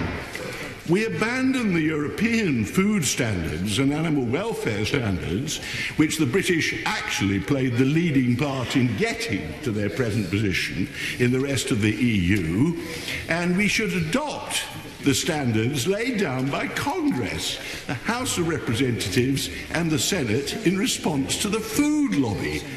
There's no sovereignty. Nobody's going to take notice of the UK on food standards lobbying the American Congress. It is an illusion, I'll give no others. Freedom of movement, if we'd enforced freedom of movement properly when we were members, we wouldn't be in this trouble. All the anti-immigrant element of the Leave vote was not really about EU workers working here. We would be permitted, actually, to make it a condition that people had a job already arranged to come here. We were permitted to say they would have to leave if after 3 months from losing a job they had not actually got a new one. And everybody in this House and outside falls over themselves with praise for the EU workers in the National Health Service and elsewhere. It is an illusion that that is waiting for us. So, what I say is, in the present bizarre position, my view is we must get on to the real negotiations. We haven't started yet. It's not possible to start to actually map out the closest possible relationship, I hope, with the EU if we're going to be forced to leave. We're in no position to start from this bad debate and sort it all out by March the EU if we're going to be forced to leave. We're in no position to start from to this bad debate and sort it all out by March the 29th. It is factually impossible, not only to get the legislation through, it's impossible actually to sort out some alternative to the withdrawal agreement if it is rejected today. We should extend it, but that involves applying to the EU. It implies getting their consent. That will be quite difficult for any length of time. That's the reason I advocate we should revoke Article 50, and that is a means of delay. Revoke it, no one can stop us revoking it, and then invoke it again. I shall vote against it again, but the majority in favour of invoking Article 50 in this House is massive. Invoke it again when we have some consensus, some majority for something, and I shall annoy everybody else by giving once to my honourable friend. Could I just say to my right honourable friend, whose speech I am admiring minute by minute, that there is one point on which he is wrong. We cannot revoke Article 50 unless we provide satisfactory evidence to the European Union that we are cancelling our departure from the European Union. Not suspending it, not pausing it, cancelling it. Well, I'm not going to start. I haven't been in practice for 40 years. So if that is the case, I will examine it and have a look at what authority he gives me. Do we therefore prevent it for some permanent thereafter from ever invoking Article 50 again? That's a proposition that I would like to examine. In that case, we have to extend it. But what we cannot carry on doing is having this chaotic debate and in the next 70 days coming to conclusions which commit this country to a destiny which will have a huge effect on the next generation or two, because what we're heading for is leaving with no deal at all. That will be just as catastrophic as my right honourable friend, the Attorney General, has just described, and it's the one thing which the vast majority of members of Parliament are flatly against, leaving without no deal. For that reason, pragmatism, in my opinion, common sense, requires us to vote for this withdrawal agreement to try to get back to some sort of orderly progress. Mr. Ian Blackford. Thank you, Mr. Speaker. It's always a considerable pleasure to follow the Right Honourable Member for Rushcliffe. I have to say it's a strange world that we live in, because I find myself on so many occasions pretty well agreeing with much of what the Right Honourable Gentleman says. And of course, on many occasions I do find that the Right Honourable Gentleman is in the division lobbies with us. I would only respectfully and friendly say to him that his analysis, I think, is spot on. I think he's demonstrated the futility of those that believe that a UK out with the European Union can somehow quickly put together trade deals around the world. It's a fantasy, it's for the birds. And it is, I would say, Mr. Speaker, an absolute travesty that what's been put to this House today is that we have that binary choice between the government's deal or no deal. That is not the case. There are other options which are open to this House. And the Right Honourable Gentleman for Rushcliffe has talked about either revoking or staving off the Article 50 process. That gives the House time, frankly, to come to its senses. And the idea, based on the knowledge of what we know now, of the risks of Brexit, because let's be absolutely clear, there is no such thing as a good Brexit. The government's own analysis, the analysis of the Scottish Government, just a second, the analysis of the Scottish Government demonstrates in any of the Brexit scenarios that this country, the countries of Scotland, of England and Northern Ireland and Wales, will all be poorer under any of the Brexit scenarios than they would be under the status quo. Mr. Speaker, it is the responsibility of any government to provide security for its citizens.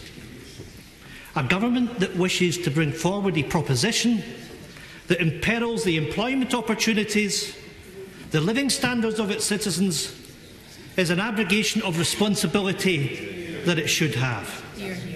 And it's on that basis that I would plead with the Right Honourable Gentleman to vote against, or at the very least abstain on what the government is doing today, because this House, to use the phrase which is often used, must take back control. We must say to the people of the United Kingdom, however they voted, that based on the knowledge that we have, based on the facts of the matter that we have, and let's just look at what happened last week. Jaguar Land Rover announced that they'll be making an additional 4,500 workers redundant. That follows on the 1,500 that they've announced. Now, we know that the reasons for this are complex, to do with diesel cars, to do with China, but a significant contributory factor is Brexit. And this government stands accused of putting workers on the dole, and putting workers on the dole as a function of ideology, because that's what it is. And if you look at the circumstances of where we are today, of a Prime Minister that called a general election on the basis that she thought she would come back with a thumping majority, she came back as a minority Prime Minister. And rather than seize the moment and recognise that this is a parliament of minorities, where the Prime Minister had to reach across the House to try and achieve a consensus, she failed to do that. And all that's happened since the general election in 2017 until now is that we've had an internal battle in the Tory party. The Brexiteers that want to drive us off the cliff. Mr. Speaker, there is no way that the Scottish National Party and the people of Scotland are going to be sitting in that bus as the Prime Minister drives us off the cliff. There is no way that the people of Scotland will be dragged out of the European Union against its will. I will happily give way. Thank the Right Honourable Friend for giving way. He's making an excellent speech. And would he agree with me that given the government's own analysis shows that no matter the outcome with Brexit, we will all be poorer, that it is the most vulnerable in society who will pay the price? People with disability who have been writing to me in their hundreds as chair of the Disability All-Party Group, terrified of the outcome that Brexit will happen and they'll be thrown into further despair. My honourable friend is exactly correct. It is the most vulnerable in our society that will pay the biggest price for Brexit. Those that are disabled, those that rely on our public services, because there is no question that our public services will be poorer. We know that economic growth in the United Kingdom will be reduced by Brexit. Why are we punishing people to that extent? And that's why it's right, and why the government has a responsibility to be honest with people, to reflect on what happened in 2016. There is an economist, Dr. Samuelson, who said, "When events change, I change my mind. What do you do?" Why has the Prime Minister not reflected on the situation that we're in? Mr. Speaker, I'm grateful for my honourable friend in her intervention, and I'm delighted to announce to the House that in the process of this debate, all 35 members of the Scottish National Party have spoken out. And all spoken out about the risks that we see to our constituents, the risks to our industries up and down Scotland. And of course, one of the features that particularly alarms us is the issue of freedom of movement.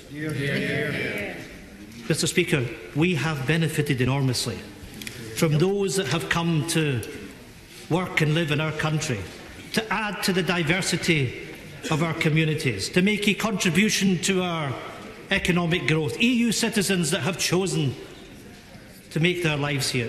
European Union citizens that are now being told that they're going to have to register to sustain the rights that they have. It is, as is mentioned by my honourable friend from a sedentary position, disgusting. I will in a second. Because this is about people that are part of us, our friends, our neighbours, our relatives. And we're now saying to them that they're going to have a different status as a consequence of what we have done.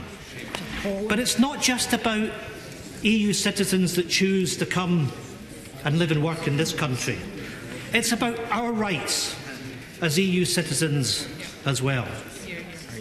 If the government gets its way and Brexit takes place on the 29th of March, from a situation today that each and every one of us has the right to work in 28 member states, we will be restricted to automatically only having the right to live and work in the United Kingdom. I was lucky enough to work in the Netherlands. My son worked in the Netherlands. Why should my grandchildren not have the same rights that my generation had? It is an abhorrence that we are treating the people of these islands on that basis. I will happily give way. I'm very grateful to my right honourable friend for giving way, and he's making a powerful point about the people who have come to live and work and be our friends and neighbours in our communities.